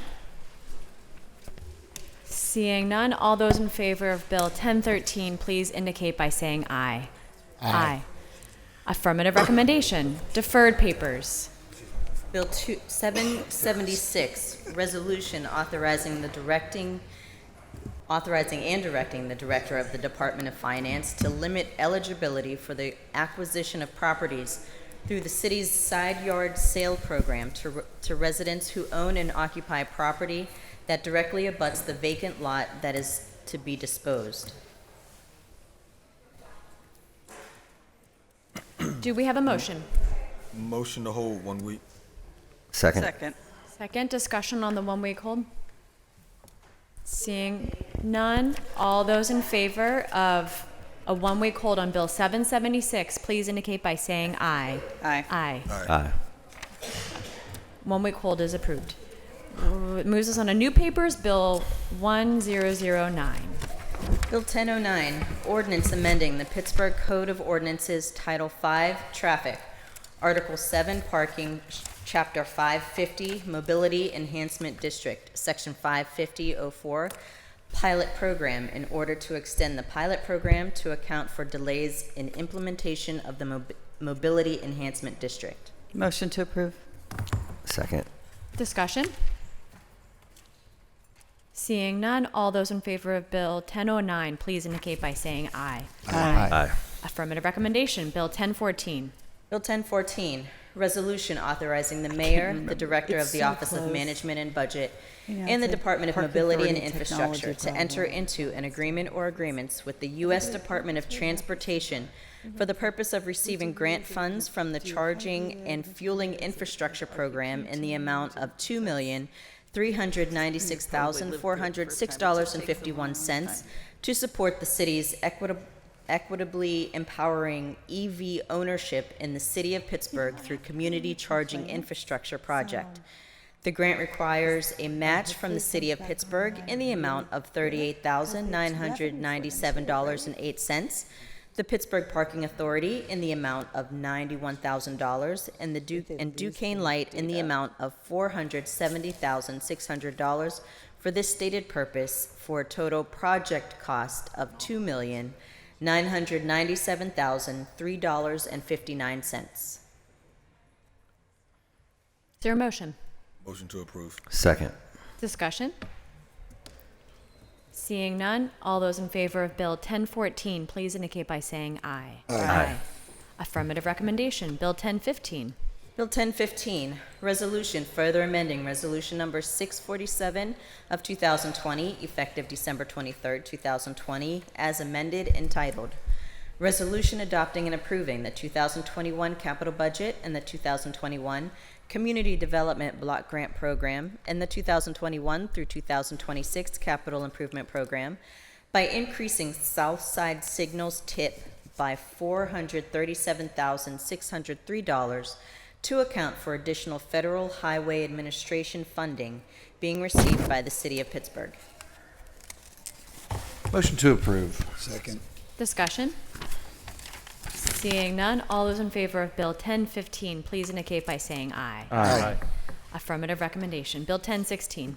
Bill 1016, resolution further amending Resolution Number 863 of 2018, effective January 1st, 2019, as amended, entitled, Resolution adopting and approving the 2019 capital budget and the 2019 Community Development Block Grant Program and the 2019 through 2024 Capital Improvement Program by reducing bus rapid transit by $50,000 and increasing advanced transportation and congestion management technologies development administered as the Smart PGH project by $50,000. Motion to approve. Second. Discussion? Seeing none, all those in favor of Bill 1016, please indicate by saying aye. Aye. Affirmative recommendation. Bill 1017. Bill 1017, resolution authorizing an interdepartmental transfer in the amount of $100,000 from the Department of Human Resources and Civil Service to the Department of City Planning to support work relating to transit-oriented development in Homewood. Motion to approve. Second. Discussion? Seeing none, all those in favor of Bill 1017, please indicate by saying aye. Aye. Aye. Aye. Affirmative recommendation. Bill 1018. Bill 1018, resolution authorizing the mayor and the director of finance to enter into an agreement with Carnegie Mellon University for a real estate subdivision and exchange involving two parcels having identification numbers 80N59 and 80N8 at no cost to the city. Motion to approve. Second. Discussion? Seeing none, all those in favor of Bill 1018, please indicate by saying aye. Aye. Affirmative recommendation. That moves us on to invoices. Do I have a motion for invoices? So moved. Second.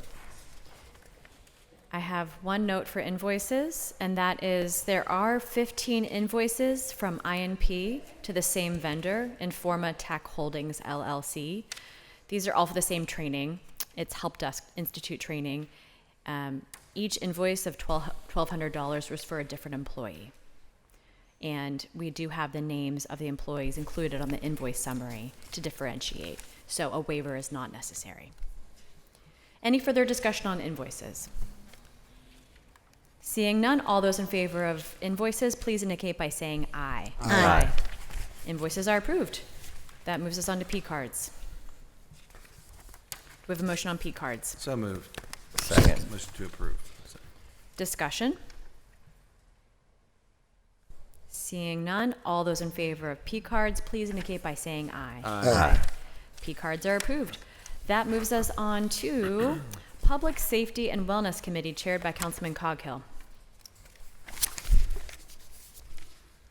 Bill 622, deferred papers. Bill 622, ordinance supplementing the Pittsburgh Code, Title 6, Conduct, Article 1, Regulated Rights and Actions by adding Chapter 619A, entitled Quality of Life Violations. A motion to approve, brief discussion. Second. Second, with discussion, Councilman Coghill. I'll defer to Councilman Charland, I believe, sponsor. Yeah, so I believe we also have amendments for this. Members should have that in your yellow paper there. There are 4 amendments that we included into this legislation. I'll read them out kind of quickly here. One of them is we're adding that the tickets shall be served in the the tickets shall be served in the recipient's preferred language by request. Another change is we're not going to make residents pay the ticket before appealing. You can appeal first, and then we'll go through the process there. And the other thing that we needed to change on this was the where the money went. We thought we had a really good idea by putting this into the solid waste trust fund. Unfortunately, the solid waste trust fund does not exist anymore. So we're going to send it to the general fund, or fines collected to the general fund as of right now. So those are the amendments that we want to make for the bill. I want to thank members for participating in the post agenda that we had on quality of life ticketing and some of the discussions around it. I think you've all heard me talk about the need for this, a lot. I want to thank the co-sponsors, Councilperson Strasburger and her office specifically. Also really want to thank both Alicia Carberry in my office and Scott Racala, who kind of drafted the original version of this when we were working on this years ago. And want to thank the Department of Public Works for working with us to work through some of the challenges that we had, and for embracing this idea kind of from the get-go, and for your team to be able to implement this. So with that, do we need a motion on the amendments? We do. We should motion on the amendments to continue to discuss this. Okay. Motion to amend the bill? Second. Discussion. And so I will move now to who I had next in line for this, Councilwoman Cale Smith. I just want to thank you, Councilman and Councilwoman Strasburger's office, for working on this. I can tell you Sheridan is one of the neighborhoods that can't wait for this to happen, because there are good people in that community that every day they're struggling to get their neighborhoods cleaned up, and every day they feel so defeated. And so this gives them a tool to see some of the results in their community that they really would love to see in Sheridan and Esplin and places where they're not seeing the results they want to see. So I just want to thank you for this. This is a good thing for my community as well. Thank you. Thank you. Councilperson Warwick. Yeah, thanks. I do want to echo everyone's sentiment. This is, I think, a good bill. I do want to say, and I've said it before, that I know that the process is not necessarily in place yet. We're looking at start of next year. That's hopeful. That's the idea. We also have the director here. If we want to call director wants to go. I'm okay. This is more just sort of because we had the post agenda we've talked about, but I do want to say I can't underscore enough that that this has to be a proactive. This process needs to be proactive. This can't, and I would say, and if it ends up being just 311s and us chasing around 311s to ticket, then I think we would need to revisit the bill, because this bill is not about, like, as Councilman said, it's not about neighbors to the point where they are calling on their neighbors. It is about the city proactively going through where we know already that there are problems with this based on all the 311 data that we already have, right? Where we know that this is a problem, and we are proactively going through, whether that be before garbage day, after garbage day, whatever that process ends up being. That is going to be critical. And then also, in addition, not related to this bill, but we really do also, I believe, need to start proactively doing litter cleanup in general, not necessarily with private property, but also on our roadways. Like, also, that has to happen. So, and I know that that's with the gold plan and all of that, that is separate from this, but, keeping the city clean of litter in the neighborhoods that need it most is what the goal is here. So, it's not for calling, calling out your neighbors via 311. So anyway, just wanted to underscore that. Thank you, Councilman. And yeah, I'm supportive. Thank you. Thank you. Any further comments first round? Councilman Coghill. Thank you, Madam Chair. I just want to applaud your efforts. You know, from the time you were sworn in, you said you wanted to clean things up, and I think you're living up to that. And you know, that's important to me as well. I think it's important to everybody here. So, and you too, you know, Madam Chair. So thank you for making this a platform. That's all. Thank you. Any further first round? I'll just say for my part, I'm proud to be a co-sponsor of this bill. I know that Councilperson Charlin, you've been working for months now to meet with groups of concerned residents, particularly those who are a little bit fearful about the implementation of this, whether it's because there are non-English speakers who might not know exactly what the rules are here, or people who are new Pittsburghers, or those who are fearful of the exact situation that Councilperson Warwick describes of weaponizing 311, and I'm glad that you have some amendments to start to address that. But we all know that as was mentioned, the real details and the nitty-gritty will be worked out in the implementation. And so I have no doubt that you'll stay involved, and your office will stay involved to ensure that the concerns of the residents are heard. And just to say, I'm continue to be fully supportive. When I first overhauled the waste code in Chapter 619 in 2018, 2019, this was next on our list to start to tackle, and it just seemed almost too big at the time. So kudos to you for tackling something that was so sort of challenging to work through all the different departments and bureaus and get everyone on board to be able to have this in place in front of us today with the amendment. So thank you. First round, Councilman Wilson. Yeah, I just had a question for the sponsor. Is these, if you're allowed, interrogatory? Interrogatory. These tickets, if there's not paid or if it's appealed, does it go to the magistrate? Yes, that is exactly the plan. Okay. And then this is built. Does it have something built in where we're keeping track of whether or not, like, how the magistrate is handling that? It's a great question for environmental services. That isn't in the bill. That should be in the implementation. The Comptronics. I think I'm using that. The Computronics. There we go. I knew it sounded wrong. Computronics program keeps track of that, and that was one of kind of the driving forces of us being able to do this program, was that Environmental Services has recently adopted Computronics, and that gives them much better ability to do the tracking than what they were doing before. Mm-hmm. Okay, yeah, because that's kind of where we're at currently. Trying to understand what the magistrate's going to rule on, and that's just been a sticking point. So,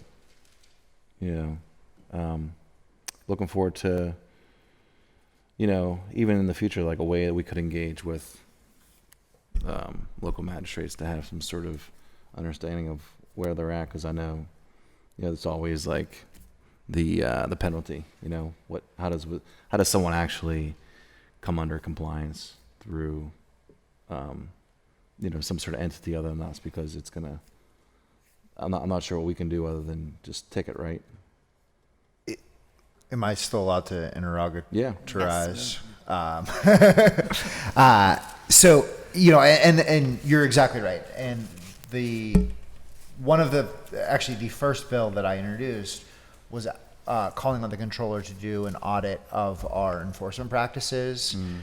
Because the way the magistrates do enforce is so wildly different from magistrate to magistrate, and what they're looking at when that end of the process.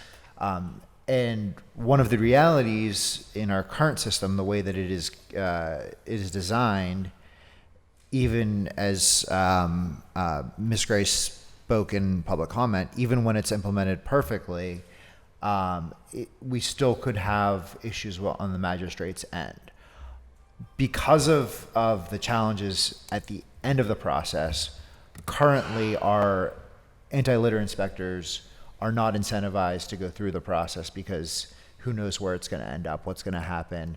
Are we ever going to see a day in court? Are we ever going to have even notification that a violation has happened for a resident? And that's what I hope to address here in quality of life ticketing, and look forward to the audit from the controller's office to see how our enforcement practices, beyond just trash and litter, but actually looking at building code violations and stop work orders and sidewalk violations and all of those other things that exist within our code that frankly are enforced not on an equal playing field depending on which magistrate we're talking about. Mm-hmm. Well, thanks for that. The first round came and went, and I didn't hear too much pushback on it. So it looks like this will, looks like you'll be successful today. I just want to congratulate you because I think that as one of our newest members here, putting together a comprehensive bill like this is quite challenging, and you work through it, and I appreciate the time you put into it. Thanks. Thank you, Councilman. Any further comments first round? Second round, Councilwoman Cale Smith. Thank you. I just want to mention that we talked about the need for cleanup in the litter across the city, and I can't agree more with Councilwoman Warwick on that because I'm just going to say I started the anti-litter, since I've been here, I've started the anti-litter campaign, the City Cuts program to help people get their grass cut so it's not, the community looks better and it helps people that need help, the Clean and Lean program, and the e-recycling program. So trash and cleanup has been a big thing for me too, so I'm glad to see somebody else championing that and taking that on. But I am curious about what's happening with the anti-litter campaign, I think part of the problem is it's never really been funded the right way fully, and I don't think we had a lot of people. And I know that Missy, who did it for a long time, has been battling cancer, and I want to thank her for the work that she did, which was amazing when she was here. And unfortunately, she had to, take care of herself right now, and she's not here any longer. But hopefully, she's doing well. But I want to say that I think that we need some kind of update about what the status is with the anti-litter campaign, how many people are employed there, what they're doing with the Clean Pittsburgh Commission. And I just think overall we need to look at that whole process and maybe revamp some things, because we shouldn't have to hire more employees. We've hired lots of new employees. What we need to do is make sure those employees are being used in the best way possible for results for the city of Pittsburgh and our residents. So that's it. Thank you. Thank you. Any further discussion on the amendment? Councilman Mosley.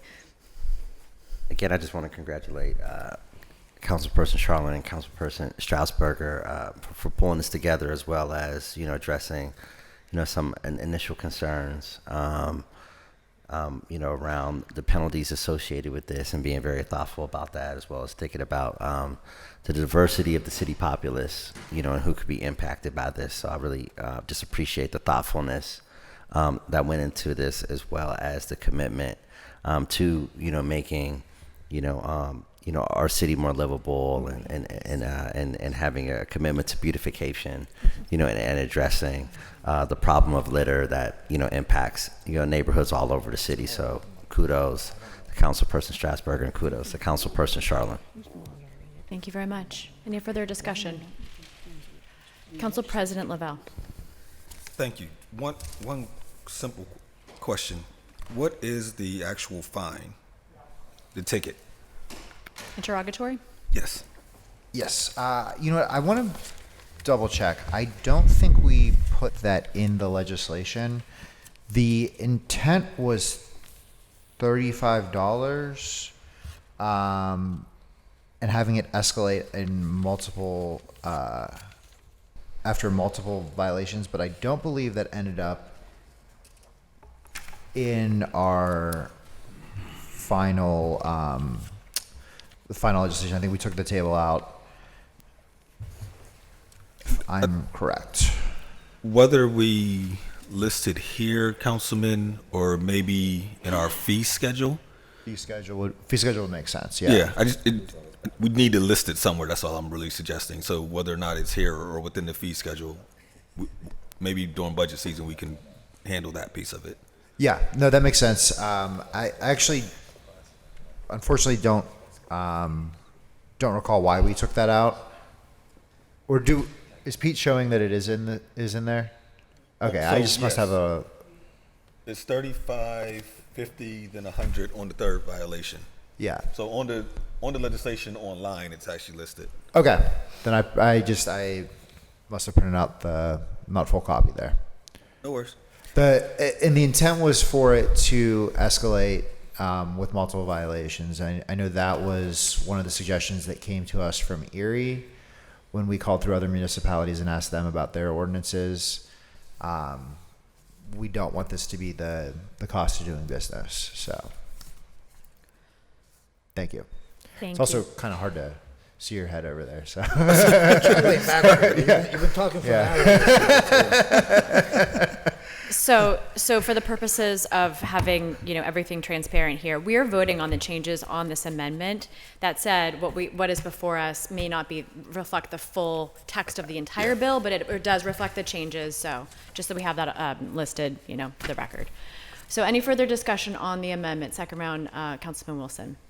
Yeah, something just came up in my mind. So I know annually we get questioned, or we get asked by the residents. All good? Yeah. We get asked by the residents for the schedule for the recycling and garbage pickup. And then in that nice flyer there, it tells you, what can go in the recycling bin, what can't, what can be set out, what can't. So are we going to have something similar? Have you been working with the Department of Public Works to hold on, I haven't asked for an interrogatory yet. I apologize. I'm just kidding. Essentially just to send out a packet that, or a newsletter, I can't remember what those are called, a leaflet that says, what would be ticketed, what would be fined, so that it's clearly, so we can all understand it. And so, I guess to all property owners, and just take out the city of Pittsburgh because we own a decent amount of property. And that we'll make sure that everyone is aware of this. But yeah, if I can have interrogatory. Yes.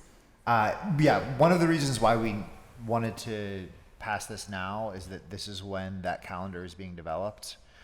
So we want to make sure that the information about quality of life ticketing is included in the calendar. Our view has always been that we will need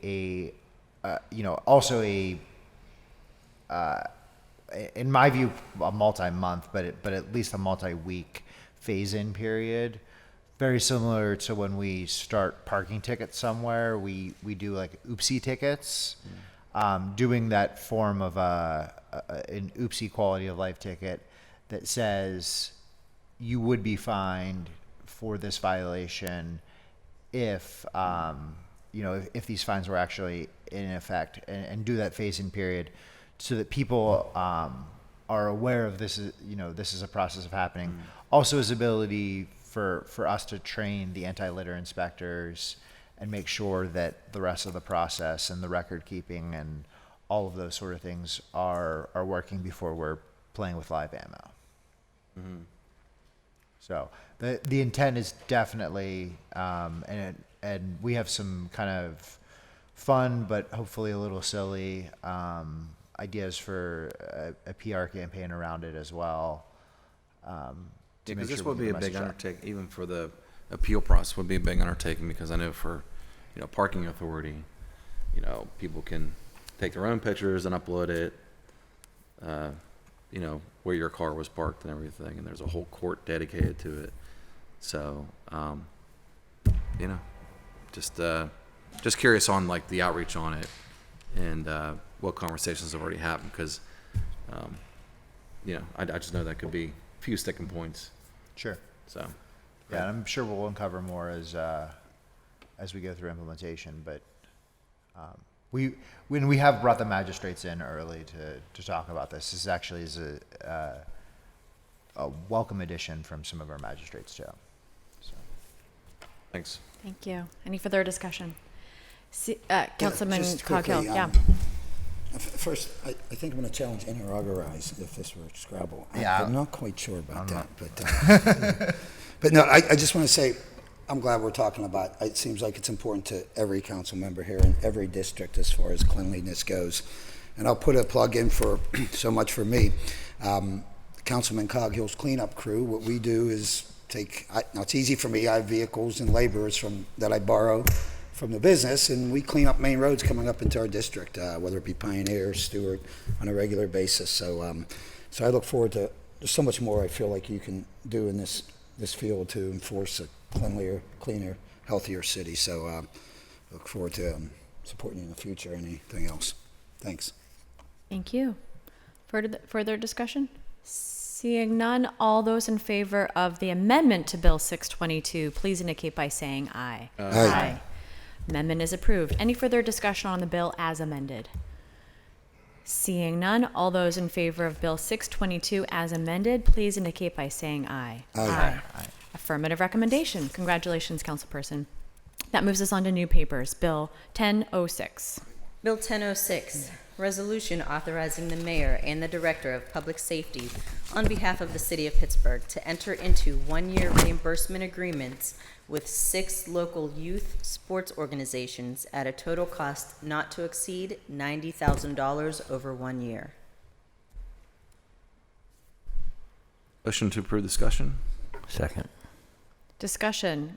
Councilman Wilson. Yeah, is there anyone here to speak to the bill?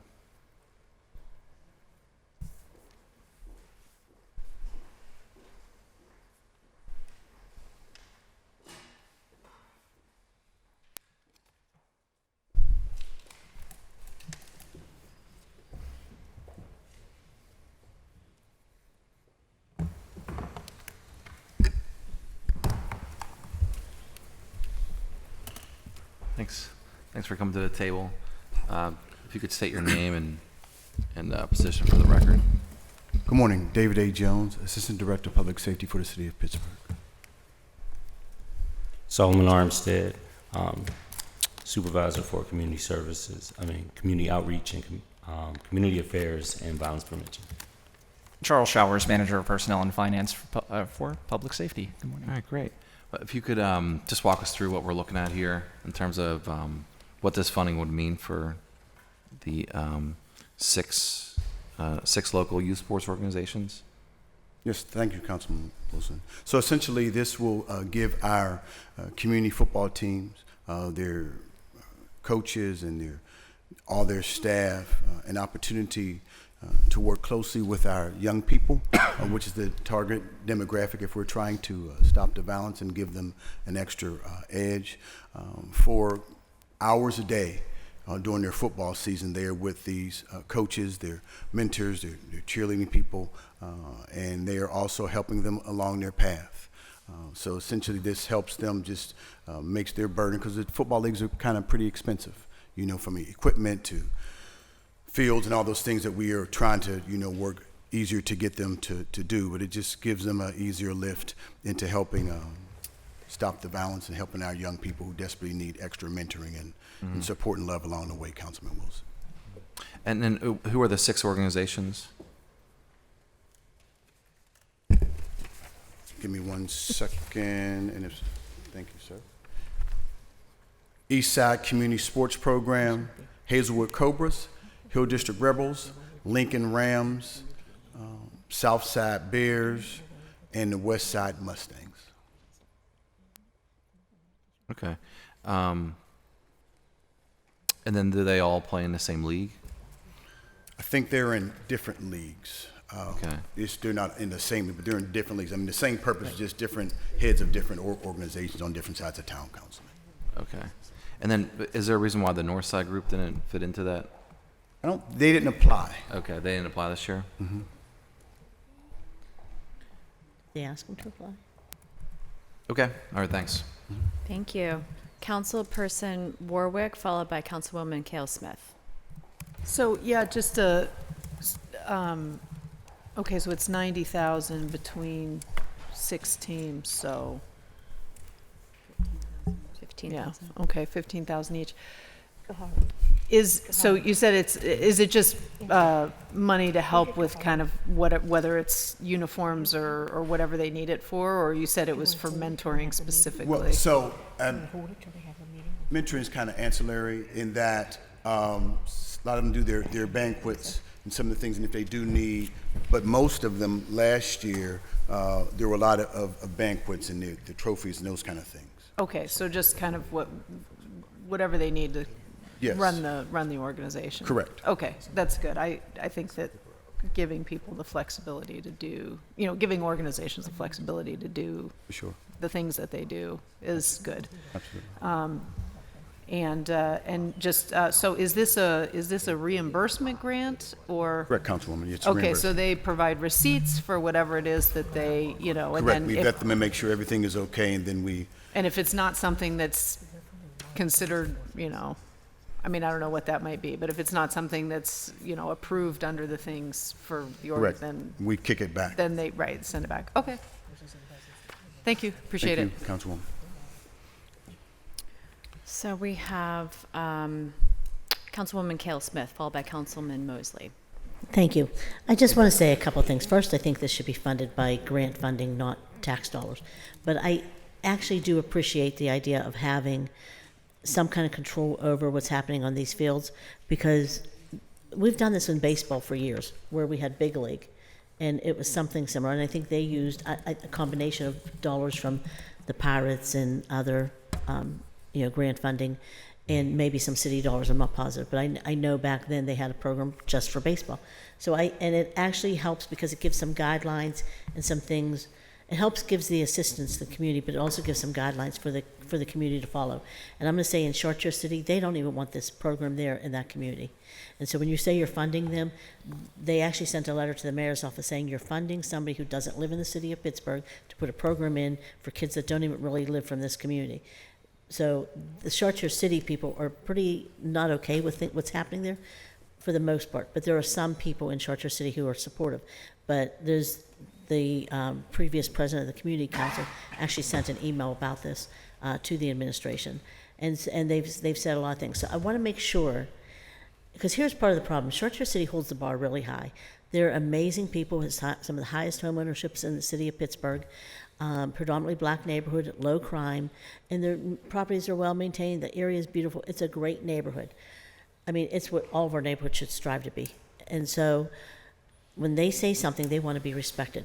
What they see now is, and we've done everything. I don't even know what more to do. We've done things to move parking. I think you're aware.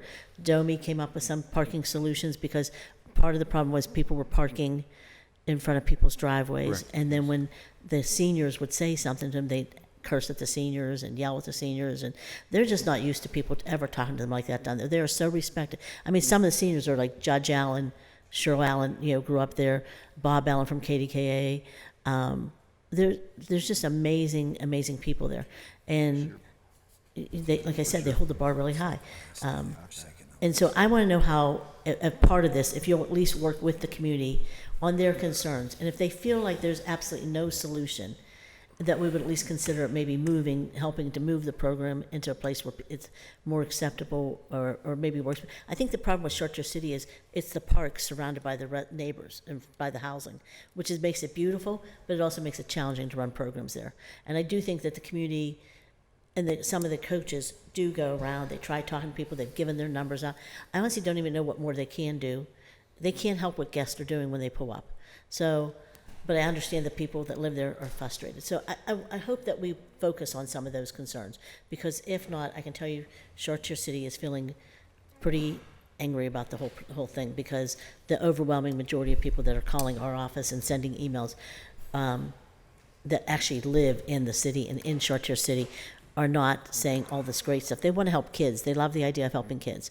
But they want to be respected in their own neighborhoods, and I can't disagree with that. They absolutely should be, and they set the bar so high. They expect to be treated well. You know what I mean? Yes. And so when people come in and they're doing things, we've done everything. We even worked with the school district to get additional parking there. Don't we put up signs saying not to park places?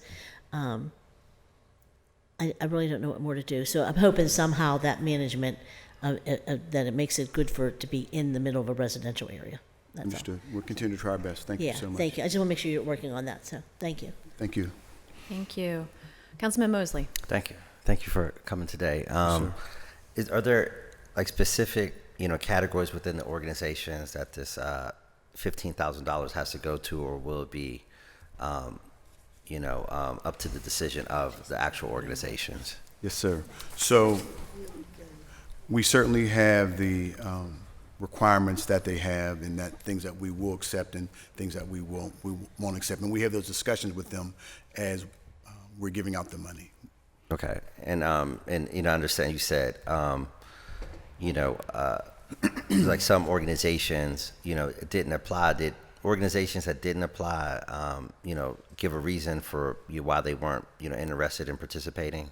Great question, sir. I just think the process can be kind of arduous, and maybe they just felt that, at this time they didn't want to partner with the city. I don't think it was anything bad. I just think it was a basis of the people, the coaches and their committees, sir. Okay. And, and actually I just had a meeting, yesterday, with Chief Wheatley. Yes, sir.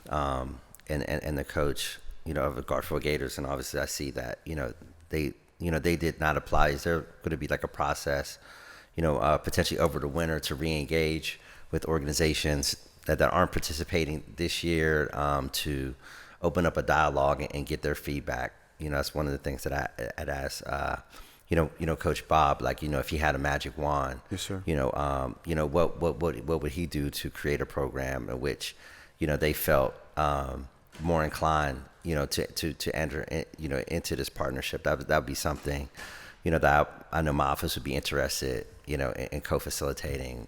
So he certainly, sir, the Garfield organization is in this community football is the gold standard. We all know that. Mr. Jones and I talk often, and so we're open to continuing dialogue to make this work for his organization and others as well who didn't apply, sir. Okay. I think that's all my questions. Back to you, Madam Chair. Thank you. We're still in first round, so Councilwoman Gross. Thank you, Madam Chair.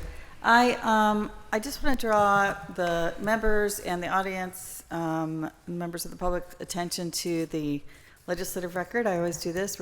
In Legislar, the actual full request for proposal is attached, and you can read it yourself. And I applaud you for how good this RFP is. It also says that it went out in July this year. For the leagues to apply, for the teams to apply. Are we anticipating that next year in July of 2025, this similar kind of call for or request for proposals may go out again? Is that the timing? Yes. That's great. And on page 6, it's a very defined list of eligible uses. So they're kind of just bullet pointed, which is great. There's on-field expenses, like, you often have to pay for security and pay for referees and things like that for the games. And, the teams have to figure out how to pay for those kinds of costs, the uniforms, the equipment, field rentals, game-related travel. And then also the off-field expenses, which I think is really consistent with what council hoped that the Stop the Violence Fund would invest in. For our youth, like academic support and tutoring, mental health, trauma, and I know that Councilwoman Smith has spoken to this over the years, trauma support services and mentoring. I'm glad to see that those are also eligible uses. And then it also requires that the teams report outcomes, but also collaborate with the Stop the Violence program. And so that's a prerequisite of applying for these funds. So I'm glad to see this progress. There were a few years of discussions where we were looking for metrics, we were looking for tighter program descriptions, and I think that's what I'm seeing in front of me now.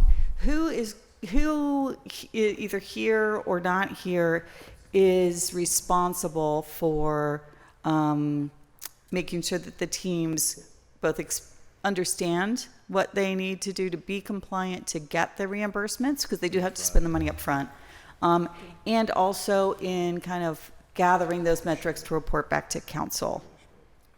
Yes, Councilwoman. Mr. Ian Reynolds is our person that helps to coordinate this effort. Who's He's Ian? the gentleman over there with the nice black Hi, Ian. shirt on. Great, great. Okay, just so we know, and so that there, and really, I just wanted to make sure that there was a person, right, who's the program coordinator, because you can have good intentions, but if you don't really actually allocate the staffing to do the work, then it's hard to get it done. Agreed. So I appreciate that as well, and so I look forward to seeing what the outcomes are here. It looks, like I said, I really feel like there's been a lot of progress. Thank you so very much, Thank you. Councilwoman. That's all, Councilwoman. Thank you. First round, Councilman Coghill. Thank you, Madam Chair. David Charles Sullivan, thank you for being here. First and foremost, I want to say, to me, there's no better way to invest the Stop the Violence funding into sports or arts organizations for kids, okay? So it kept me on the straight and narrow, and my brothers and pretty much everybody in my neighborhood. To this day, being part of team sports is kind of, it's a metaphor for life, really. It truly is. So I'm a big fan of the Hill District Rebels. My next door neighbor is a starting tackle. I follow it closely, and they are one strong, powerful team. They really are. They're united. I know there's great coaching, great people involved. I know that they travel to Florida, at least they have, once or twice. Does part of this money fund something like that? Because they raise money too, I know. Right, yes. So I don't think we fund that kind of travel. We try to do everything because we don't want any problems. Got it.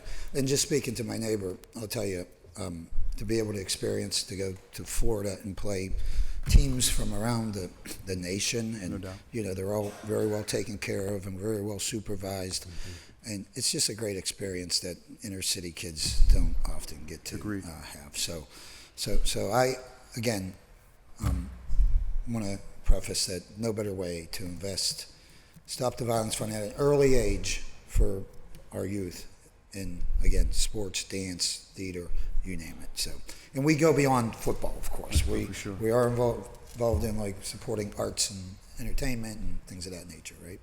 Agreed. Okay, great. So good work. I'm happy with the direction as well. I do have a question. Was there anybody from my district that applied for these funds? Meaning, District 4? No. I'm sorry. Maybe I didn't get the word out. Maybe it's my fault. Right? No, I just think that, maybe next year. But how do they know how to apply, I guess, is my question. So I think, it goes out. It's on our websites. People know, and unfortunately or fortunately, word of mouth travels extremely fast in this city. I just think sometimes people and maybe, again, as the councilman said, maybe next year we can have that ongoing conversation that we can get more people on board. That's our hope. Yeah, I would like to see that in my district. We'll do our best. Very much so, especially maybe in the Carrick area. I think it would bode best. Would help. Agreed. Okay. Other than that, again, thanks for your work. Appreciate Thank you, it. Council. Thank you. Any further first round? Council President Lavelle. Thank you. Briefly, I just want to say thank you for all your work on this. Members may recall previously the way we did it was we had one sort of organization that served as the fiscal agent for all of them, and the grants were sort of reimbursable, and it's been a transition to try to get it to where it's a direct service to the organizations. And so there's been a lot of work to get to this point of transitioning. And the RFP that Councilwoman Gross sort of highlighted is also sort of a preview of how the additional dollars out of the Stop the Violence Fund will also go to organizations where they will have to actually respond to an RFP and then be directly provided resources from the grant. So this is sort of the initial model of how the rest of the fund is also going to operate. So I think members will be very pleased on the direction that the fund is moving. So I just want to thank you for all your hard work. I know it's been a lot of work to transition from how we initially got dollars out the door to how we're now directly supporting organizations. Thank you for your support, sir. We appreciate it. Thank you. I know we have second round. I'll just add in a question here. First of all, my thank you to you for that effort and that work to transition to this new model, and for the ongoing support of programs that will, yes, as it has been stated before, keep our young people engaged in really positive activities out of school time. Are any of these sports teams co-ed or girls sports? No, Councilwoman, no. The actual football's not. Not yet. It's not co-ed. Yes. Are there, with the folks on the ground, are there girls sports leagues or sports teams that maybe not football, maybe not football, that would in the future be eligible to apply for a program like this and for funding? And one of the things that we're talking about, and it's in the ground stages, is the co-ed flag. We're ways from there, but we've been having discussions about it. Okay. Does it have to be football? Within this program, is it only football, or is it eligible? Well, we're only I haven't read funding the for RFP. this particular funding is just for football. Okay. So it would have to be something totally separate, I'm imagining. Okay. I'm not 100% sure. Sure. I'm really looking forward to the Gender Equity Commission getting back going again, because maybe this is partnership we can have, or the commission can have with this particular funding to encourage all youth, availability of funds to all youth sports. Agreed. Yes, thank you. Thank you. Did you have an interrogatory? Yeah. Okay.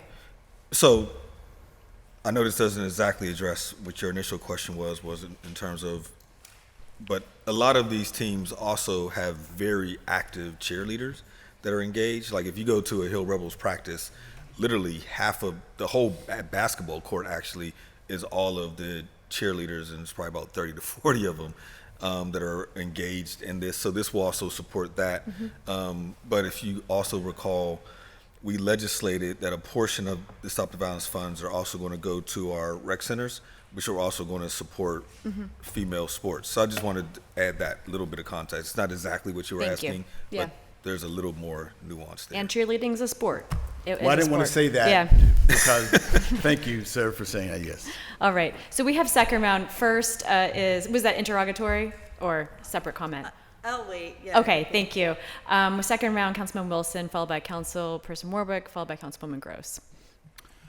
Thanks. It was brought up a couple of times how there was a transition from the grant program.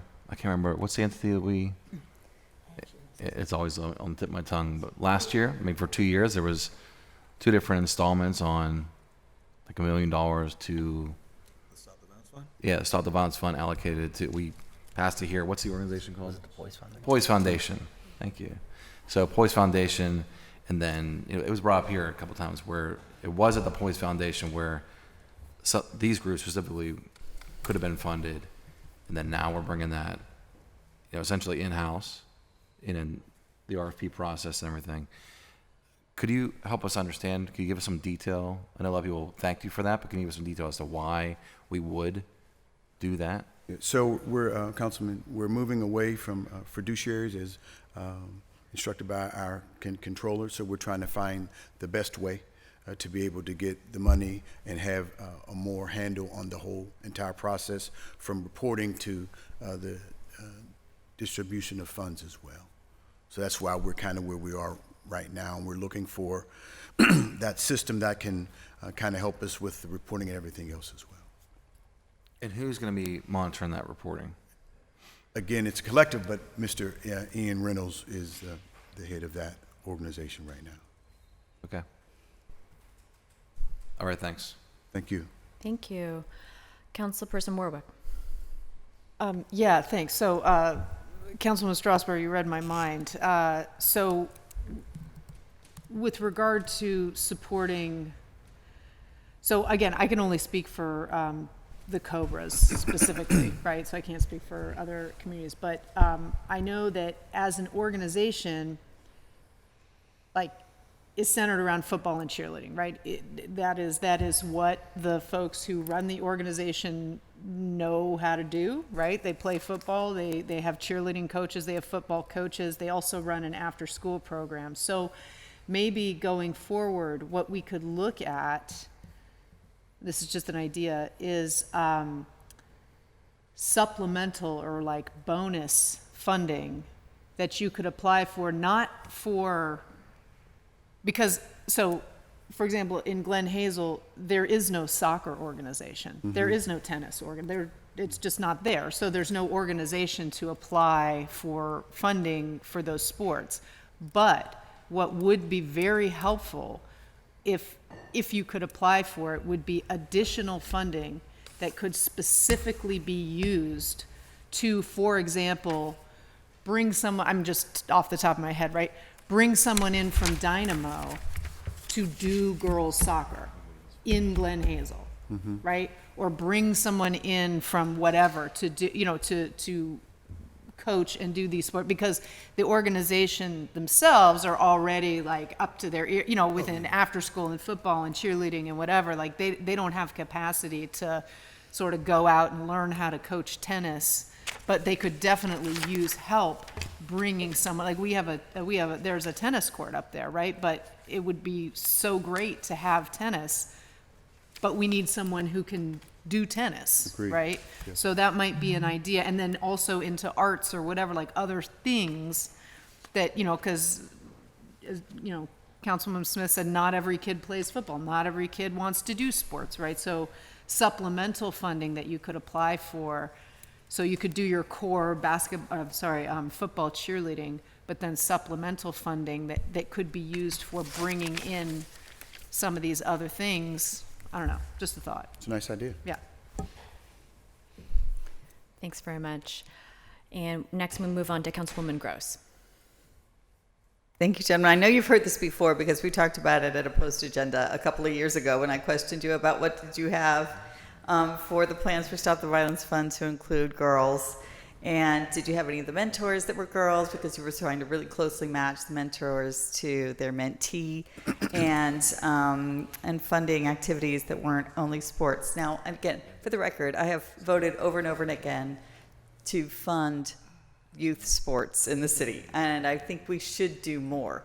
And it's, for far too long, we've just been letting the teams just kind of like succeed or fail on their own. We've barely even been doing their field upkeep, and I am absolutely in favor of doing more to fund these activities that in the city, just as a reminder, if people don't have kids or don't know, lots of our schools don't provide these, and you may see other places where these kinds of activities are funded, staffed, and provided for by the schools that the children attend. And here it's these independent volunteer leagues, and most of the people doing all of the organizing are just your neighbors.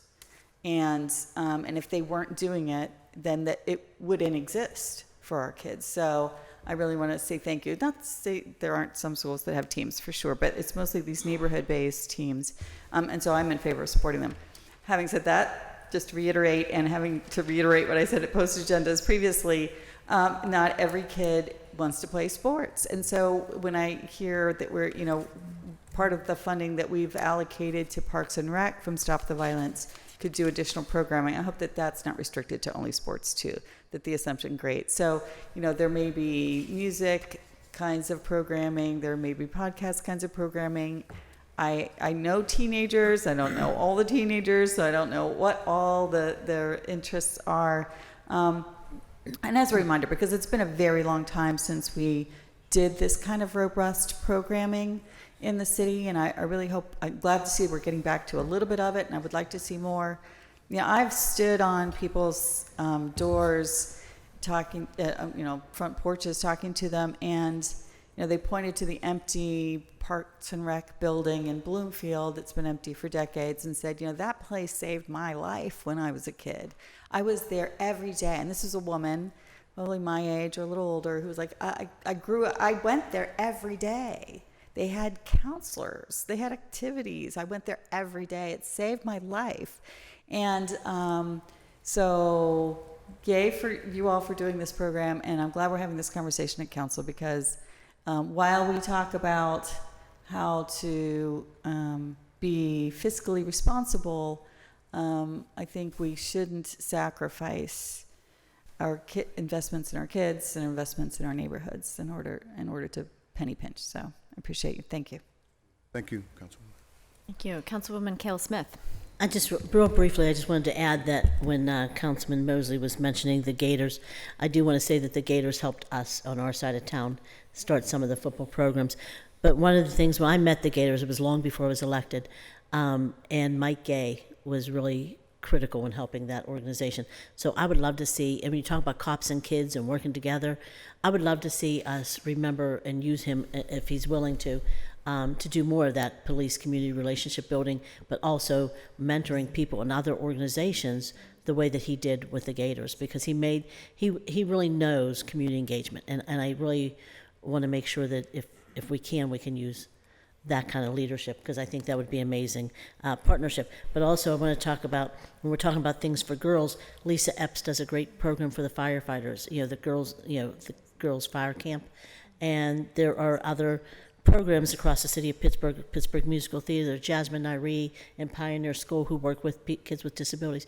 So when we're thinking about everyone in the bigger picture, I hope that we'll look into those organizations and how they can be part of, or similar organizations and how they can be part of the solutions in Pittsburgh. Thank you. Thank you, Councilwoman. Thank you. Thank you. Any further comments? Second round.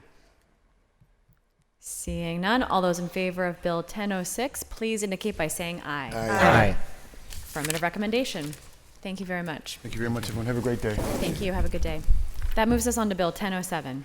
Bill 1007, resolution authorizing the mayor and director of the Department of Public Safety to enter on behalf of the city of Pittsburgh into an agreement or agreements with 412 PAW LLC for professional licensed veterinary services to the city's Department of Public Safety, Bureau of Animal Care and Control, at an overall cost to the city not to exceed $124,000 over 4 years. Motion to approve, brief discussion. Second. Okay, Charles is here. Charles, is this an annual thing? We want to explain this? Sure, if you wouldn't mind, Sure. if we could have Mr. Madden come up to also. Oh, yeah, I'm sorry, Mr. Madden. In the meet while he's coming up. So this is a standard contract that Animal Control has has had for several years. It supports the Captured Wild Animal Euthanasia program. This is basically, we're required to contract with a licensed veterinarian with a DEA license in order to obtain necessary training and materials in order to, make sure some of our rabies vector animals remain under control. This service was RFP'd. We had 2 respondents. 412 PAW was the, seems to have both the best, most cost-effective, plus best overall response. So that's what brings us here today. Okay, Mr. Howard, if you want to introduce yourself, and Yes, if there's anything you want to add, please do so. Yeah, David Madden, Supervisor of Pittsburgh Animal Care and Control, and yeah, everything Charles says is correct. It's because the officers are involved with a lot of rabies vectors animals. We're not allowed to re-release them. They are humanely euthanized, but we do need drugs to do that. We need a licensed veterinarian with a DEA license to order those for us. This may sound a silly question, but how do you know when an animal has rabies? The only way to really know is when they start showing signs. So they start doing the normal things that you might have seen with different movies and stuff. They can't start foaming at the mouth. A lot of times they'll start having seizures or convulsions. A lot of people, though, mistake distemper for rabies. For instance, for years people have told you if you see a raccoon outside, it's rabid. That's not true. Raccoons can actually be seen at any time of the day or night. It's true they're more active at night, early mornings, and right before it becomes dark out, but just because you see a raccoon out and about does not mean it's rabid. The raccoon's moving on its own stuff. Could it possibly have rabies? Yes. But if it's not showing signs of rabies, then chances are it's not rabid. Yeah, other than frothing or foaming at the mouth, erratic behavior. So there is no. So before you have an animal euthanized, how do you determine it has rabies?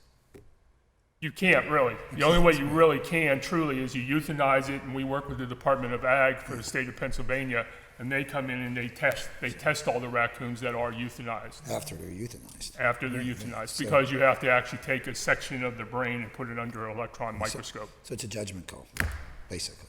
Well, unfortunately, by the state of Pennsylvania considers certain animals, certain wild animals, to be rabies vectors, so we really don't have a choice in the matter. They could carry rabies. They have been proven in the past to carry rabies, so they really don't want to take chances, and those top 3 are skunks, raccoons, and groundhogs. Okay, understood. That's it for me, Madam Chair. Thank you. Any further discussion? Councilwoman McHale-Smith. Just real briefly, it's a little bit separate. I just want to know, are you doing any work with the animal rights groups? Because we've been hearing a lot of concerns and a lot of complaints about them in general, that you're not engaging them and that they're not part of that they're not at the table. So I just want to make sure, and I think that's really more public safety than it is you Well, particularly? I have worked with Humane Action Pittsburgh in the past on several sorry. different things. Okay. There was another organization called Scrap the Trap. I'm gonna be honest, there's a lot of organizations, and I can't keep track of them. No, all. of course But not. we have, some, that Councilman Coghill and I, they met with us and had a lot of concerns that they were being closed out of the process of working with the city, and they wanted to do some training, I think with the police maybe. So I just want to put that out there a little bit, that, that we were hearing a lot of concerns. And the other thing we're hearing a lot of complaints of are the rodents and rats, particular. And I think some of that is, we need PWSA to do the sewer cleanings and things like that, because that would help a little bit. But is there currently a contract for abating in the city? Yes. Okay. Yeah, rodent abatement. Okay. Rodent abatement. Okay. Yeah. Okay. I just wanted to make sure of all that before, while you have to table. I apologize. No, Thank it's you. all right. Thank Thank you. Any further discussion on the bill?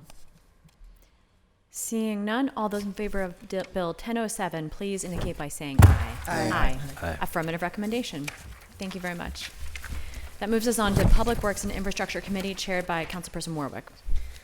Bill 1019, resolution providing for an amended reimbursement agreement or agreements with the Pennsylvania Department of Transportation for costs associated with the construction phase of the South Side Signals Program and providing for the payment of costs thereof not to exceed $4,748,556, an increase of $437,603 from the previously passed authorization, reimbursable at 100%. Motion to approve? Discussion? Seeing none, all those in favor of Bill 1019, please indicate by saying aye. Aye. Affirmative recommendation. That moves us on to Land Use and Economic Development Committee, chaired by Councilman Wilson. Bill 221, ordinance amending the Pittsburgh Code Title IX zoning, Article 90203, zoning map by changing from residential multi-unit, high-density, to urban neighborhood commercial, certain properties located on Shady Avenue in the 7th Ward of the City of Pittsburgh, known in the Allegheny County Office of Deed Registry as block and lot numbers 84G 239 and a portion of 84G 258. Motion to approve. Second. Discussion? Seeing none, all those in favor of Bill 221, please indicate by saying aye. Aye. That moves us on to Bill 959. Bill 959, ordinance amending the Pittsburgh Code of Ordinances, Title IX, Zoning Code, Article 6, Development Standards, Chapter 919, Signs, Section 919.03, Non-advertising signs, to regulate the use of non-advertising signs for major public destination facilities in the RIVNS district. Motion to hold 2 weeks. Second. Discussion? Seeing none, all those in favor of a 2-week hold on Bill 959, please indicate by saying aye. Aye. Bill be held 2 weeks. That moves us on to Intergovernmental and Educational Affairs Committee, chaired by Councilman Mosley. Bill 1010, resolution adopting the plan revision to the City of Pittsburgh's official sewage facilities plan for the Esplanade project. The site is located on parcel numbers 7A200, 7A250, 7A325, 7E70, 7F2, 7F10, 7F20, 7F25, 7F30, 7M 1109 within Allegheny County in the 21st Ward of the City of Pittsburgh at no cost to the city. Motion to approve. Do we have a second? Second. Discussion? Where's the 21st Ward? On the north side is Manchester, like Manchester Thank Chateau. you. It's Chateau, the other side of Route 65 from Manchester. Oh, Bobby, is that me now? It's also Allegheny West. No, that's not me. Okay. That's the council president. Oh, good. Okay, thank you. Yeah. We're just trying to figure out. Your Chateau further up. I don't. Yeah. Thank you. Further discussion? Seeing none, all those in favor of Bill 1010, please indicate by saying aye. Aye. Aye. Affirmative recommendation. Bill 1011. Bill 1011, resolution adopting plan revision to the City of Pittsburgh's official sewage facilities plan for the following addresses: 1007 McCartney Street, 1017 McCartney Street, 420 Green Tree Road, 422 Green Tree Road, and 434 Green Tree Road at no cost to the city. Motion to approve. Second. Second, brief discussion. Discussion, Councilwoman Cale Smith? Yeah, I just want to say this is the first projects moving forward with the Old Stone Tavern on here. And so I'm glad to see something. We designated this, I think, historic, maybe 13, 14 years ago. And this is the first time it's moving forward. And Robert Porter and his mother are putting forward the plan that was created by a CMU student that we had seen years ago. And so it's finally coming to fruition for the community. So I'm so thankful. So thank you for seeing this finally moving forward. Any And I further want to say discussion? Robert and Porter is not related to Christy Porter and Joey Porter, different Porters. Any further discussion? Well, I want to congratulate you, Councilwoman Cale Smith. I know how long you've been talking about this location since I started working for the city. And now I can be designated historic. Any further discussion? Seeing none, all those in favor of Bill 1011, please indicate by saying aye. Aye. Affirmative recommendation. Bill 1012. Bill 1012, resolution providing for a cooperative agreement or agreements with the University of Pittsburgh Medical Center to reimburse expenses of UPMC incurred for public work at the intersection of 5th Avenue and DeSoto Street related to the city's Smart PGH project performed in the course of the completion of UPMC Presbyterian Bed Tower at an amount not to exceed $50,000. Motion to approve. Second. Discussion? Seeing none, all those in favor of Bill 1012, please indicate by saying aye. Aye. Aye. Affirmative recommendation. Bill 1024. Bill 1024, resolution authorizing and directing the mayor and the director, Department of Finance, to terminate the 1991 cooperation agreement between the City of Pittsburgh and County of Allegheny for the lease of the Municipal Courts Building, and further forthwith to grant and convey the Municipal Courts Building to the County of Allegheny, Commonwealth of Pennsylvania, or to any other interested party. Motion to approve. Second. Discussion? Councilman Coghill. Please, yes, thank you. If you don't mind, I'd like to call a few people to the table on this. Okay. If our deputy mayor would please come up, Jake Pollock and Chris Hornstein, and I want to call my chief of staff, Mr. Blake Plavchak, up as well. Don, yeah, join the gang. Don Mudrick as well.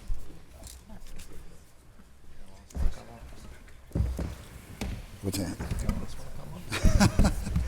Just let's go down the line and introduce No yourselves. wonder you're first. dressed up. You're all Oh yeah, he's a TV.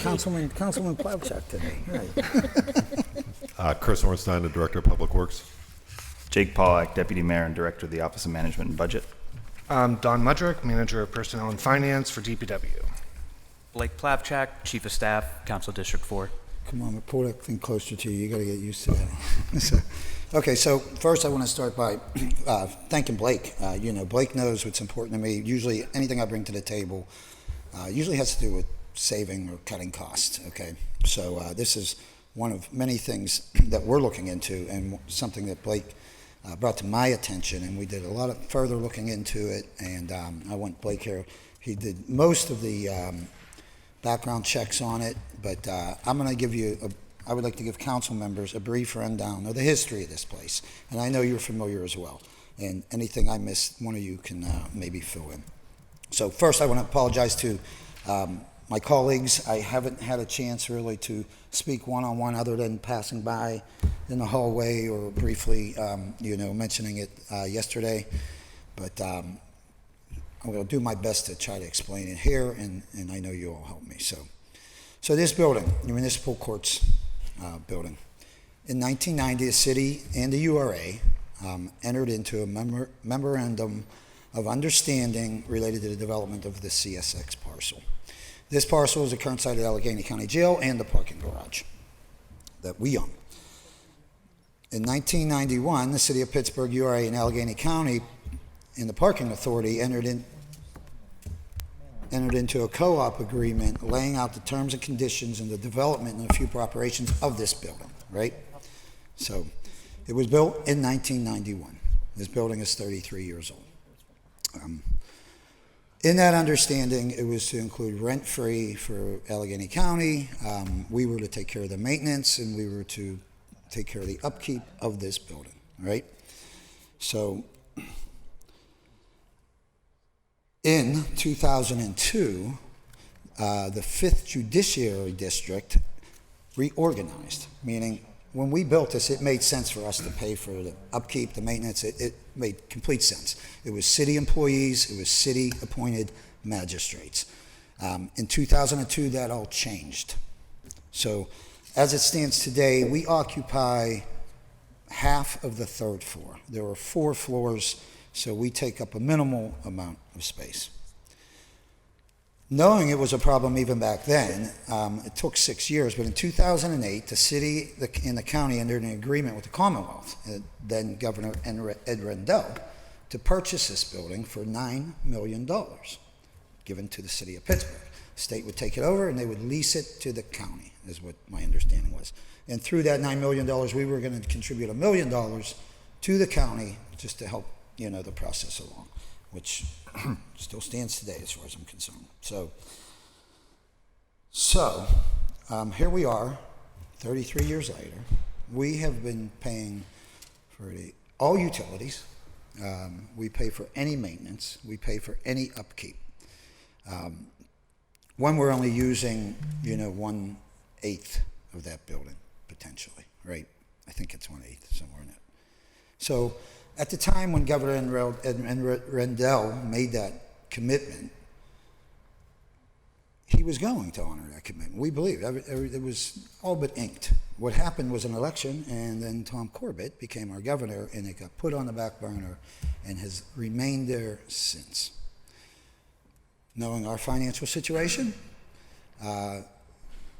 future financial situation at least, I don't feel that we should continue to own this building, and we certainly should not continue to pay the utilities and the upkeep on it.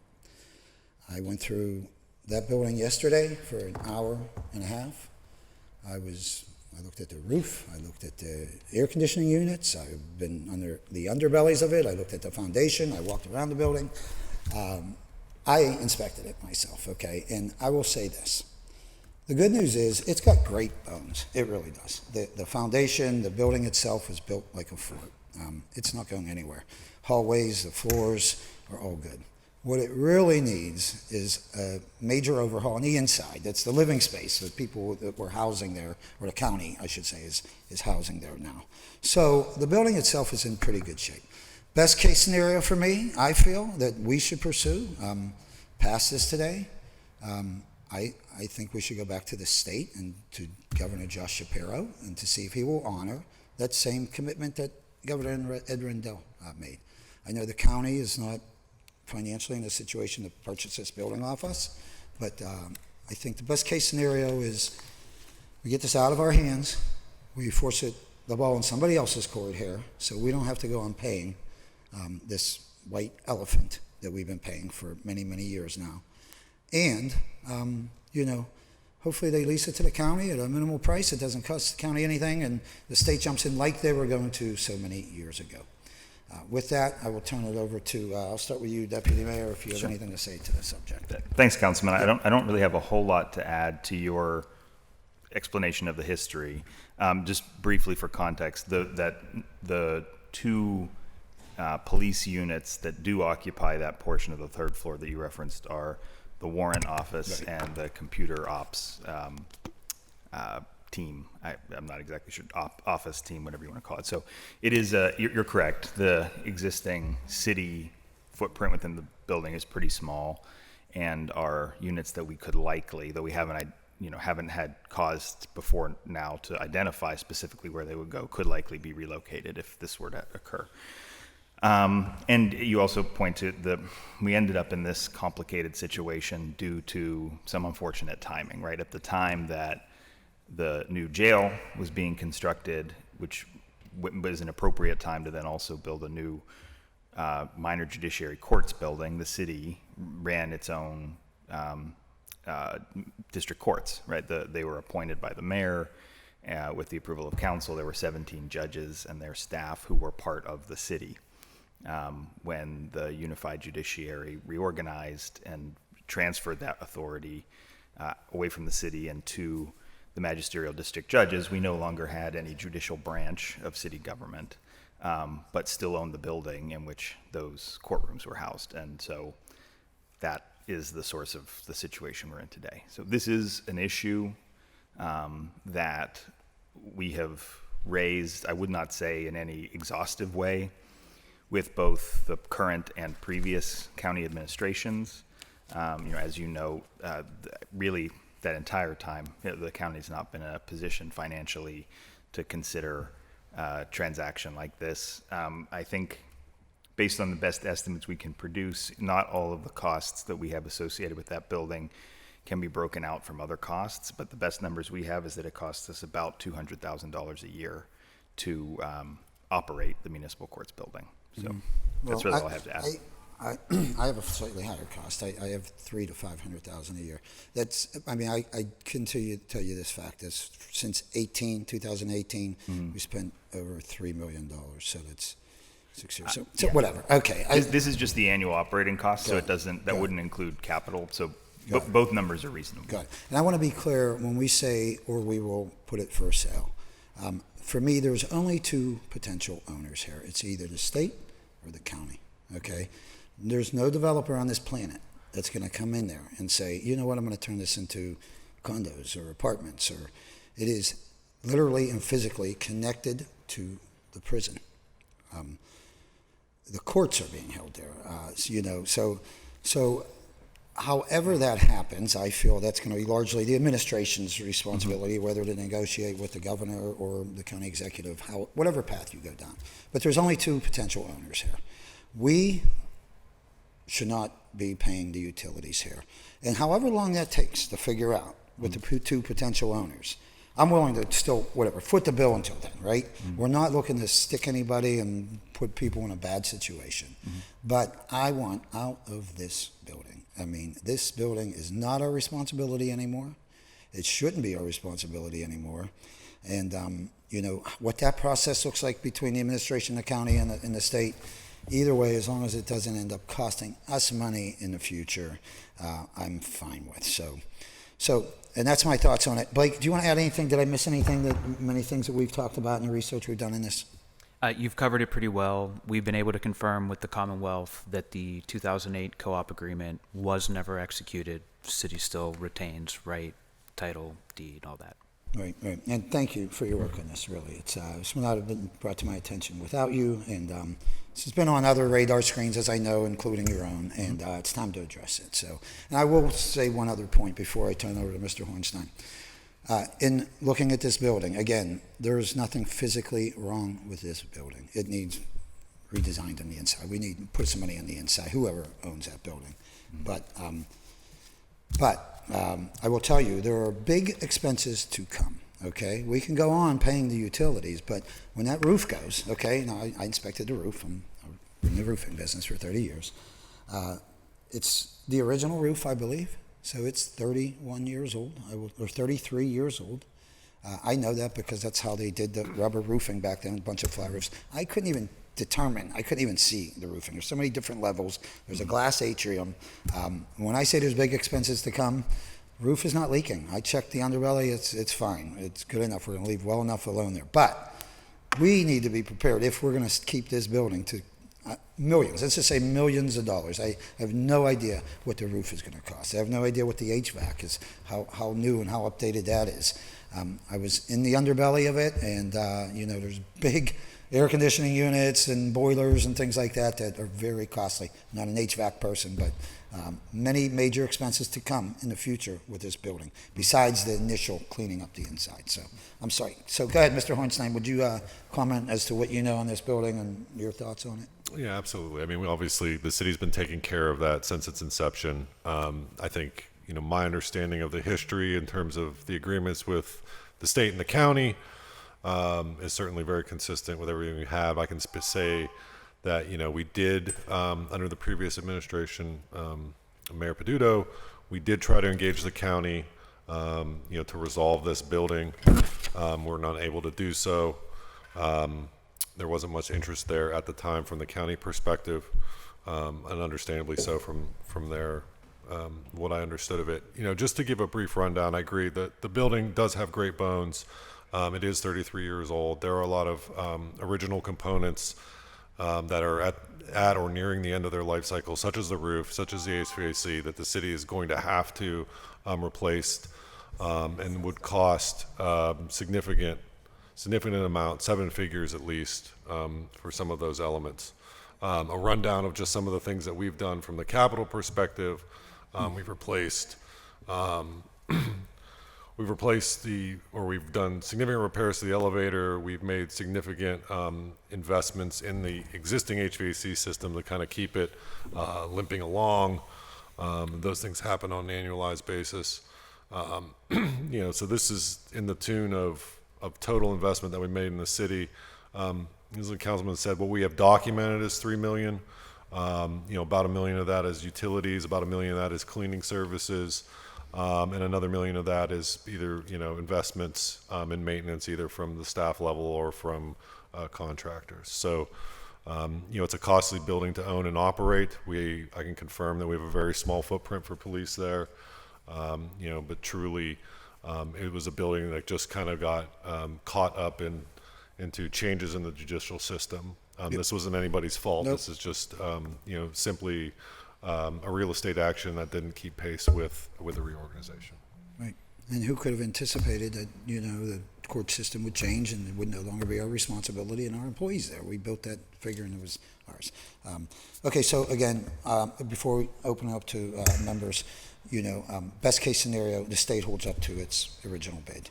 Whether it's $9 million, whether it's $10 million today because of inflation, I don't care,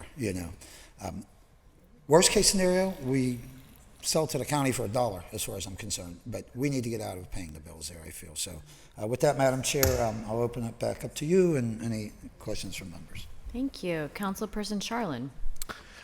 Thank you. And Councilman Coghill, I'm glad to hear you got on the roof. I trust your judgment on our roofs more than anyone else here. So I've spent a ton of time in this building. I'm blown away to find out that we own it. It, for all intents and purposes, serves all county functions. The county sheriffs are the security guards at the front. Everything about that building is a county building. To learn that this is still something that we're paying for is kind of shocking to me. I do think, I haven't been on the roof from the courtrooms. It's in fine shape, for what it serves. I am curious though, are there any other buildings that we own that are in this kind of situation? In terms of ownership, no. I don't think there's anything. I don't think there's anything this unique where it's a place of ownership where there isn't some type of lease or some type of formal agreement, co-op, what have you, that governs its use. This is, a unique asset from that perspective. Yeah, I applaud you for finding ways for us, especially in our financial time right now, to try to save money and not spend it on something that the county uses, at least 80 or 90% more than us. So, thank you. I'm happy to support. Thank you. Councilwoman Gross. Thank you. Appreciate it. 9 years ago or so, council spent $1 million to pay one of the real estate companies to do a facility assessment, like every facility in the city. I don't have that report. I think I've asked for it 1 million times. I would love to see what it says about this building. And at the time it was, one of these kind of facilities optimization reports or something like that. I thought it was expensive, but we do have facilities that range from warehouses and buildings to like dugouts and concession stands, and supposedly it was going to look at everything. Turns out some of the properties were left off the report. But I'm curious about this one, and I think it's good that we are kind of looking under rocks and saying like, hey, did we all forget for 30 years that we kind of entered into a bad lease? I'm reminded of, over the last 5-6 years, we don't pay for the water for the zoo anymore, that kind of thing, right? I mean, like, so we're like going through this kind of administrative housekeeping is a really good exercise. Because we might have been in a much different financial position when we entered these arrangements, right? Been feeling very charitable and trying to support things like a brand new court system that, was saving us money because now we weren't running it. It wasn't our employees. And there was a time, especially in the 1990s, when this would be then, when it was very fashionable to create arm's length relationships, right? Like corporations off-booked things so that they didn't have the debt and they didn't have the overhead. Create sub-corporations and sub-sub-corporations, create many different sub-sub-corporations so your own books looked cleaner and less in debt. And that was what the city was doing in the 1990s by spinning off PWSA, by spinning off the libraries, by spinning off the aviary, by spinning off the zoo, by spinning off the courts, by spinning off lots of things. Some of those things we kind of wish we had back again. I'm not saying this is a conversation about taking back the municipal courts, but liquidating your assets doesn't actually put you in a stronger financial position. Just a general statement. Doing this kind of really healthy discussion about bookkeeping and which things where you're paying money that you should be receiving is a really good conversation. It seems to me that if we own a building that other people are using, they should be paying rent, especially if we're paying like you do at your own apartment, right? Your landlord's in Pittsburgh probably paying your water bill and your sewer bill. May in some places be paying the electric bill, different arrangements, but that those arrangements could be made. If we're paying the electric bill, maybe that's time for the tenant to pay the electric bill, right? If we're paying for interior maintenance, maybe it's time for that tenant to be paying that, and certainly to be paying rent. And that's the kind of revenue we need, and that's the kind of revenue that adds up for the public, I think, over time. I'm also reminded that I can't recollect another one of these arrangements, which is that we uncovered when I requested all of the cooperation agreements with the Pittsburgh Parks Conservancy, and the previous administration found that they could only have like 19 of them up on public records, like they should have been in open book. There were another 30 that they unearthed that were in people's file drawers and things like that, and we kind of brought them out into city council. And they're still here on record. If the public wants access to them, we have them on Legistar. And the one for Shenley Plaza, we had leased to the Parks Conservancy, but then they leased to like the Park Restaurant or Porch Restaurant, I think. They lease to other vendors who are on a non-disclosure agreement. We have no idea how much money those restaurants are paying and lease to the Parks Conservancy. We have no idea when they lease out the entire park for like an extravagant wedding, how much they're getting paid. And we're not seeing any of that money. I think we get like the $200 special events fee or something when they lease it out for the whole park for a private wedding. But we were still paying the internet and the gas bill and the electric bill. Just another example of how, when the Shenley Plaza, let's say specifically, was done, it was like, wow, that's a really great thing, and we're really grateful to our nonprofit partner, the Parks Conservancy, for doing the design and the community work and kind of championing the effort. But that also was like 20 or 30, I don't know how many years ago, right? And so maybe it's time to re-examine our generosity in these situations, to just kind of come up to market value, come up to an equitable arrangement for our public. And if we had, an extra $1 million in these various kinds of rental incomes or revenue incomes for property that we own in the public trust, then we could do some of the programming we were just talking about a short while ago at Parks and Recs departments for our youth, for our sports leagues, for other kinds of programming. So I just wanted to give you an opportunity to respond to the idea of like, how is there an opportunity here for rental, for revenue for the city? Just first of all, I think your point overarchingly is very well taken, and you're absolutely correct that the city entered into a number of large sort of institutional lease agreements at about the same time that this building was constructed in the early 90s, many of which have what today we would certainly consider to be unfavorable terms for the city that perhaps made more sense at that time, given the objectives of the city leaders at the time to shed ongoing operating costs. And we are actively in an effort, because most of those leases have expired or are in their expiration period, to rectify that. And I'm referring to the zoo lease, the aviary lease, of some of those other major institutions. So your overarching point there is absolutely correct.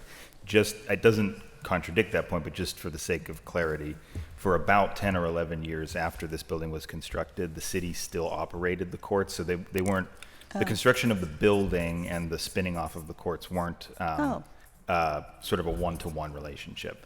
Per the Home Rule Charter, the city had its own municipal courts, and we operated them there for 10 years, then completely unrelated to anything to do with this building, but to do with a statewide effort to reorganize and standardize the judiciary. The Pennsylvania Supreme Court initiated a process of transitioning our courts. So they weren't directly connected. I'm really glad you clarified that, because I just had an inquiry randomly before this discussion of like, you know, literally a citizen reading the Home Rule Charter and being like, hey, how come you guys don't operate the courts? And I was like, I don't know the answer to that. Why is that still in the Home Rule Charter? So it was basically preempted by a state. That's right. So the state has a unified judiciary system, regardless of what our Home Rule Charter says. The Pennsylvania Supreme Court can and does change the order and composition of courts itself, subordinate courts to the Supreme Court. So they had the authority to take over the municipal court's function from the city and assign the district magistrates to do the things that our previously appointed judges would do. So just to clarify that it wasn't sort of spinning the courts off to save money. That was a separate action that happened later. It does still come back to the same issue, which is that because for 10 years we did it, but then they took the courts away or reorganized them away from us, but we still own the building, and there was nowhere else for those arraignment functions or night court functions to happen. We ended up holding the bag, if you will, on the building where those courts were operating. And then, as Councilman Coghill mentioned, about 6 years after that, there was an effort to correct that disparity that never came fully to fruition because of an intervening election. So all of that is exactly correct. In theory, yes, of course, you know, there are many ways to solve the problem, and they all financially, again, in this case, which is different than the other leases, in this case, they all more or less get us to the same place, right? We could charge rent to offset our costs. We could transfer the requirement to pay those costs directly to a tenant, or we could sell or transfer the building to another government agency that's more closely responsible for the courts, and then they would incur the costs and we just wouldn't have them anymore. Any of those scenarios would have the same impact on our operating bottom line. Probably the most important determining factor in which would be most advantageous to the city is which one also best protects us from capital costs as improvements to the building are required or features fail. And in that sense, a transfer of ownership is probably the cleanest way to shield city taxpayers from having to incur costs related to capital. On the operating side, if we wanted to save costs, we would sell everything, but we don't. Yes. Right, so that is actually not the goal of this table, right? No, I just want to say that the public good and the common good is. Right? I'm not disagreeing with you. Yes, but I just want to make sure I say that. I'm going to say it again. if we wanted to save costs, we would sell everything. I'm sure somebody would want to buy Shenley Park. That doesn't mean we should sell it, right? Sure. I'm sure somebody would like to buy this building. That doesn't mean we should sell it. So I just want to it's a really important point to me. So I just want to take the opportunity to say that multiple times. I hear you I'm loud not and making clear. any accusations. I'm just taking my opportunities where I get them. No, I hear you. And again, I'm answering the question solely from the sort of financial end when you asked about revenue and costs. I think other factors, as with the one you mentioned, factor into that. This is the only instance in which the city owns a courtroom or a court building. Its proximity, there's no other, I think, facility in the county, or at least there's no other facility in the county that I think could serve this function because of its proximity to the jail.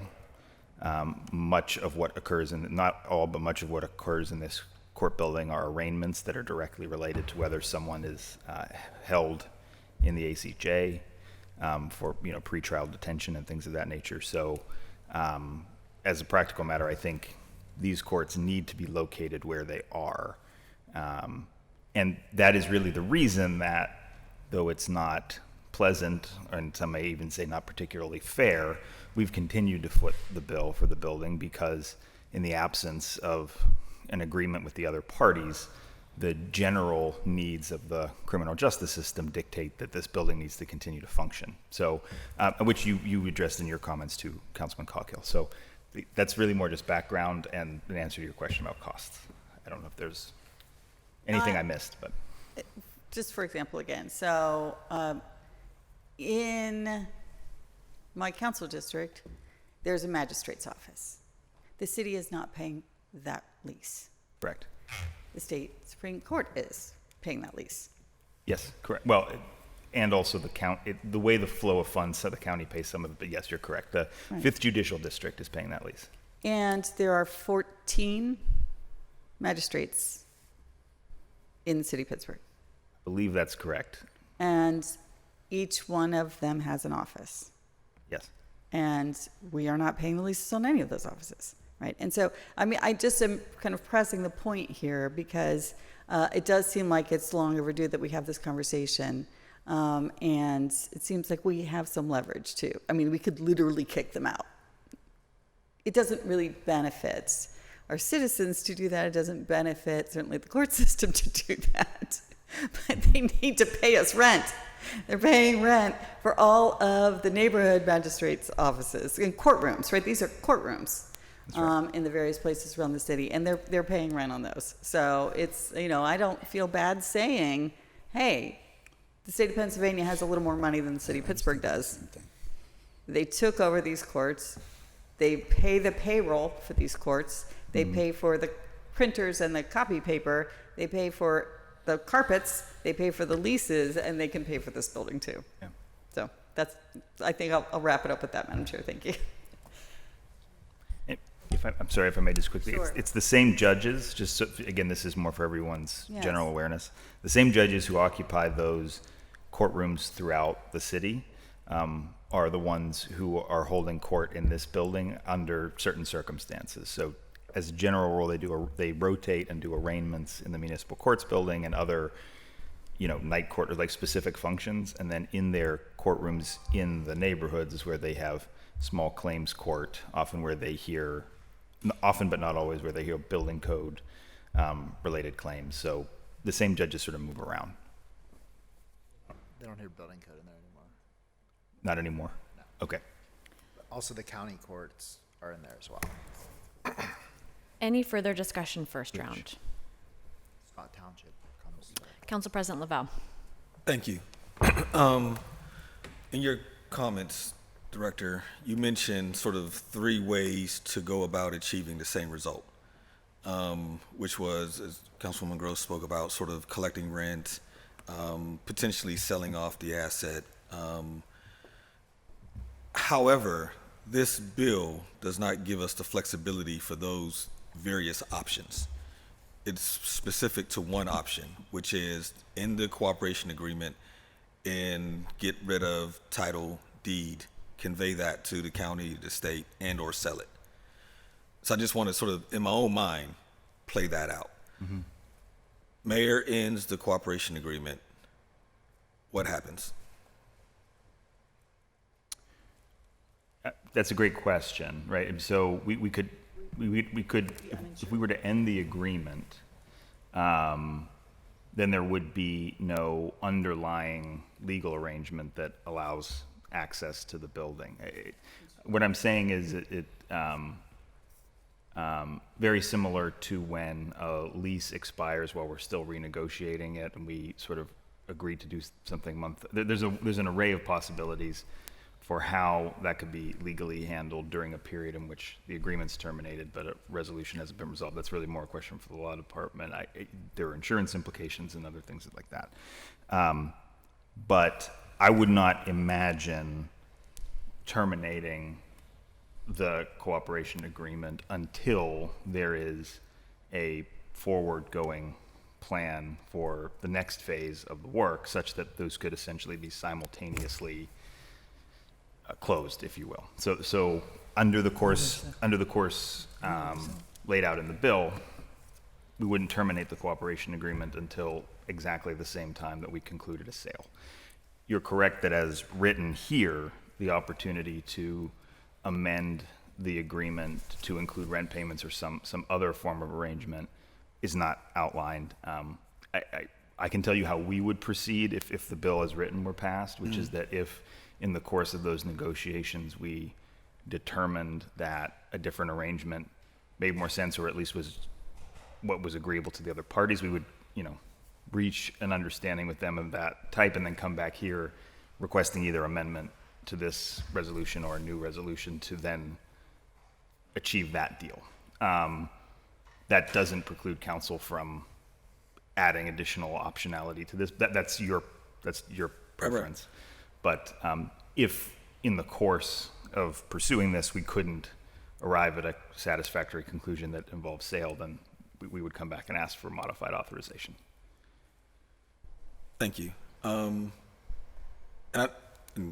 Councilman Coghill started the conversation saying we haven't talked about this. So I don't know if Councilman Coghill would be amenable to adding in your bill the other potential options to address this on sort of the front end, so that you have the opportunity to potentially hold on to an asset. Councilwoman Gross and I haven't always agreed on this, but she's always adamant that we shouldn't sell off assets. I'm sort of undecided on this one, but if there was an opportunity to potentially receive rent payments to cover our costs, or to restructure an agreement so whereas we're not on the hook, as Director mentioned, for which is really the capital cost that you also talked about in your remarks, would you be open to adding additional language to the bill that would allow for that option? Interrogatory? Obviously? Yes. Okay. Thank you, Mr. President. Well, I haven't thought about that, to be honest with you. I will say I'm open to, again, first I want to stress that if we were to get out of the terms of owning this building, we are not going to leave the county or anybody high and dry. We'll pay the utilities and the cost up until we have switch of ownership. And I would expect that to take a year. I would be fine with making amendments as to the time frame as to when we can get rid of it, so we all can work off a time frame so the state and the county could have a goal as to when the date is that they need to sew this up one way or the other. I would prefer to get out of the ownership of this building because I know the major capital costs that are coming down the road, okay? And I will say to Councilwoman Gross's statement, I'm sure there's not a developer on the planet that's going to want to purchase this building. This building has to go to the county or it has to go to the state, period. If we do retain ownership and if it requires us to put in there that we're not responsible for capital projects and operating costs and we just own it, I'm fine with that. I really am. But I don't know who is going to cover those costs, but that would obviously have to be worked out. I will say this, the other parcel there is the parking garage. Keeping that. I see cars coming in there out every day, all day long, and that's a moneymaker for us. So that parcel is fine and great, and the parking authority is doing a good job with that, and I think it's a moneymaker for us. I don't see this building ever generating an income for us if we were going to hold on to it, okay? Number one, for the capital costs that we're going to acquire. Number two, who are we charging rent to? We're going to gouge the county, you know? So for me, the most reasonable thing to do is to turn this over to the state, get recouped. I'd like to see us get recoup our investments over the past 20 years. I would. Whether that's in the way of $5 million or the original $9 million that the state had offered. And here's the kicker, right? The original co-op agreement. Blake, what year is that co-op agreement due to expire? 2043? I thought it was 2046. 2046. Yeah. Okay, 2046, our co-op agreement expires. If we stay in this building, if we retain ownership of this building, we are responsible until 2046. That's $6.7 million at the current rate, okay, that we're going to be paying out to house the county and whoever else is in there. I know we have a little small portion. So to your question, Mr. President, you know, I would be open if we could sign an agreement as to we're not responsible financially for capital operating or any of the costs, and we retain the land. I'm in, but I don't see how that would work. I think at the time when we talk to the state, when you talk to the state, I think it has to be a clause in there to remodel the inside of that too. While we're shifting money, while they're putting money up, there are immediate investments that need done on the inside in the way of plumbing, in the way of electric, in the way of cleanliness, in the way of redoing courtrooms. And there's an office there that has no heat, no air conditioning, so there are immediate investments. These are investments that we can make along the way, whether the county retains ownership or the state. Doesn't mean everybody has to leave the building. Again, the bones are good, the structure is good. If there were an interested developer and this weren't connected to a prison, I think that they would look at that and say, okay, well, at least, you know, it's just the interior. It's really, there must have been, I ran across 8 broken commodes, okay? One in every bathroom, men's and women's. Chauffeur didn't tell women's, of What were you course. doing in the women's room? Mm-hmm. So there are immediate investments that need to be made, and if we decide to retain ownership of this, there's immediate investments that we need to make this a healthy living space for the people inhabit it. So there's upfront costs right away. There's capital costs coming down the road. Whether we retain ownership and charge the county rent for this place, we'll never, ever, ever get it back. We will sink with this thing. It's going to cost us a fortune. So let's get it in the right hands, and that's it for me, Madam Chair. Thank you. Councilman Levi, may I just react to something? So what I think is important from what Councilman Coghill just said, this is very true, right? That in an arrangement where we were charging the county or the 5th Judicial District or anyone costs associated with the building, because it is another government function, right? That we would essentially only be doing cost recovery, right? We would recover the costs of operating the building, perhaps with any cushion going into addressing maintenance, unforeseen maintenance needs, right? We're not going to generate revenue in excess of what we're spending, but we could zero it out effectively. And you know, to the point about anyone else who would buy it, I can certainly say with you know, absolute certainty that this administration would not entertain selling the building to anyone but the county or the Commonwealth because of the nature of the service that's needed to be provided there. I also recognize that alone, that commitment, doesn't fully address Councilwoman Gross's point about this in a macro sense, right? Because administrations can change and they can have different perspectives. But just to sort of state that clearly for the record, those are the only parties we would entertain a conversation with. Understood. I agree. Thank you. Thank you. Any further first round? Second round, Councilman Coghill, did you have more to offer? I think I covered it all. So, you know, I just think it's the right thing to do. What's that? Call the vote. I'm sorry. Well, I just, you know, it's just the right thing to do. You know, others who tackled it, it's been on your radar screen, you know, and we're not trying to stick to county. I just want to reiterate, you know, we will stay in this thing and pay the bills until they work something out. I think we need to put a time limit on it.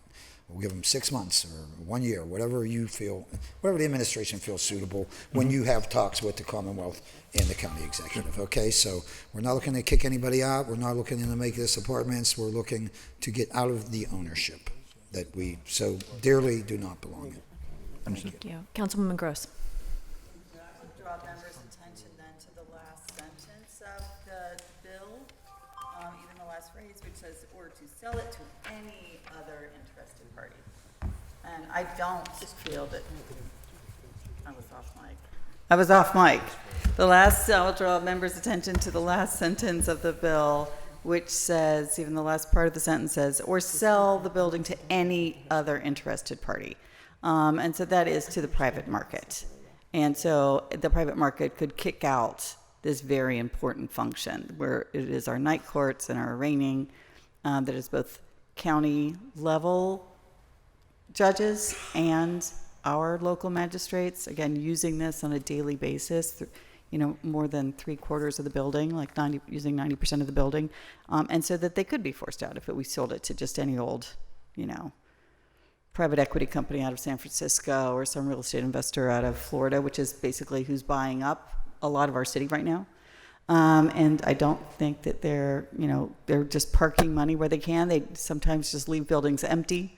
We know that's true in housing. We know it's true in our business districts. We know it's true in office buildings and commercial buildings, and certainly in the downtown area. We know that's true.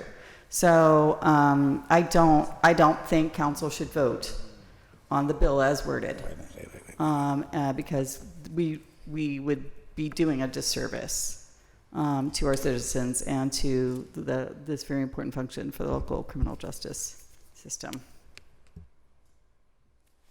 Thank you. Any further second round? Third round, Councilman Coghill.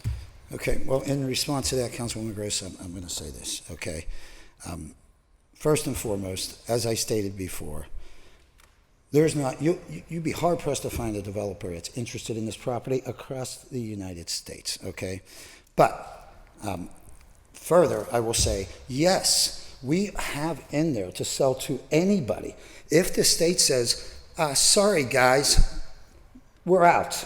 If the county says, we're not going to accept this, not even for $1, then yes, we need the option to outright sell this place. If they're not going to come to a consensus, if our administration is not going to come to a consensus with the state and the county, then we outright sell it. We throw our hands up. I don't know what to say. We'll do everything we can to keep the courts there. They need to stay there. We all know that.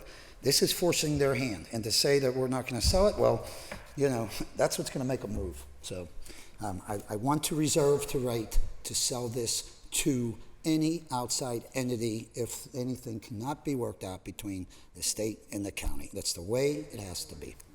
Thank you. Any further comments? Councilwoman Kell-Smith.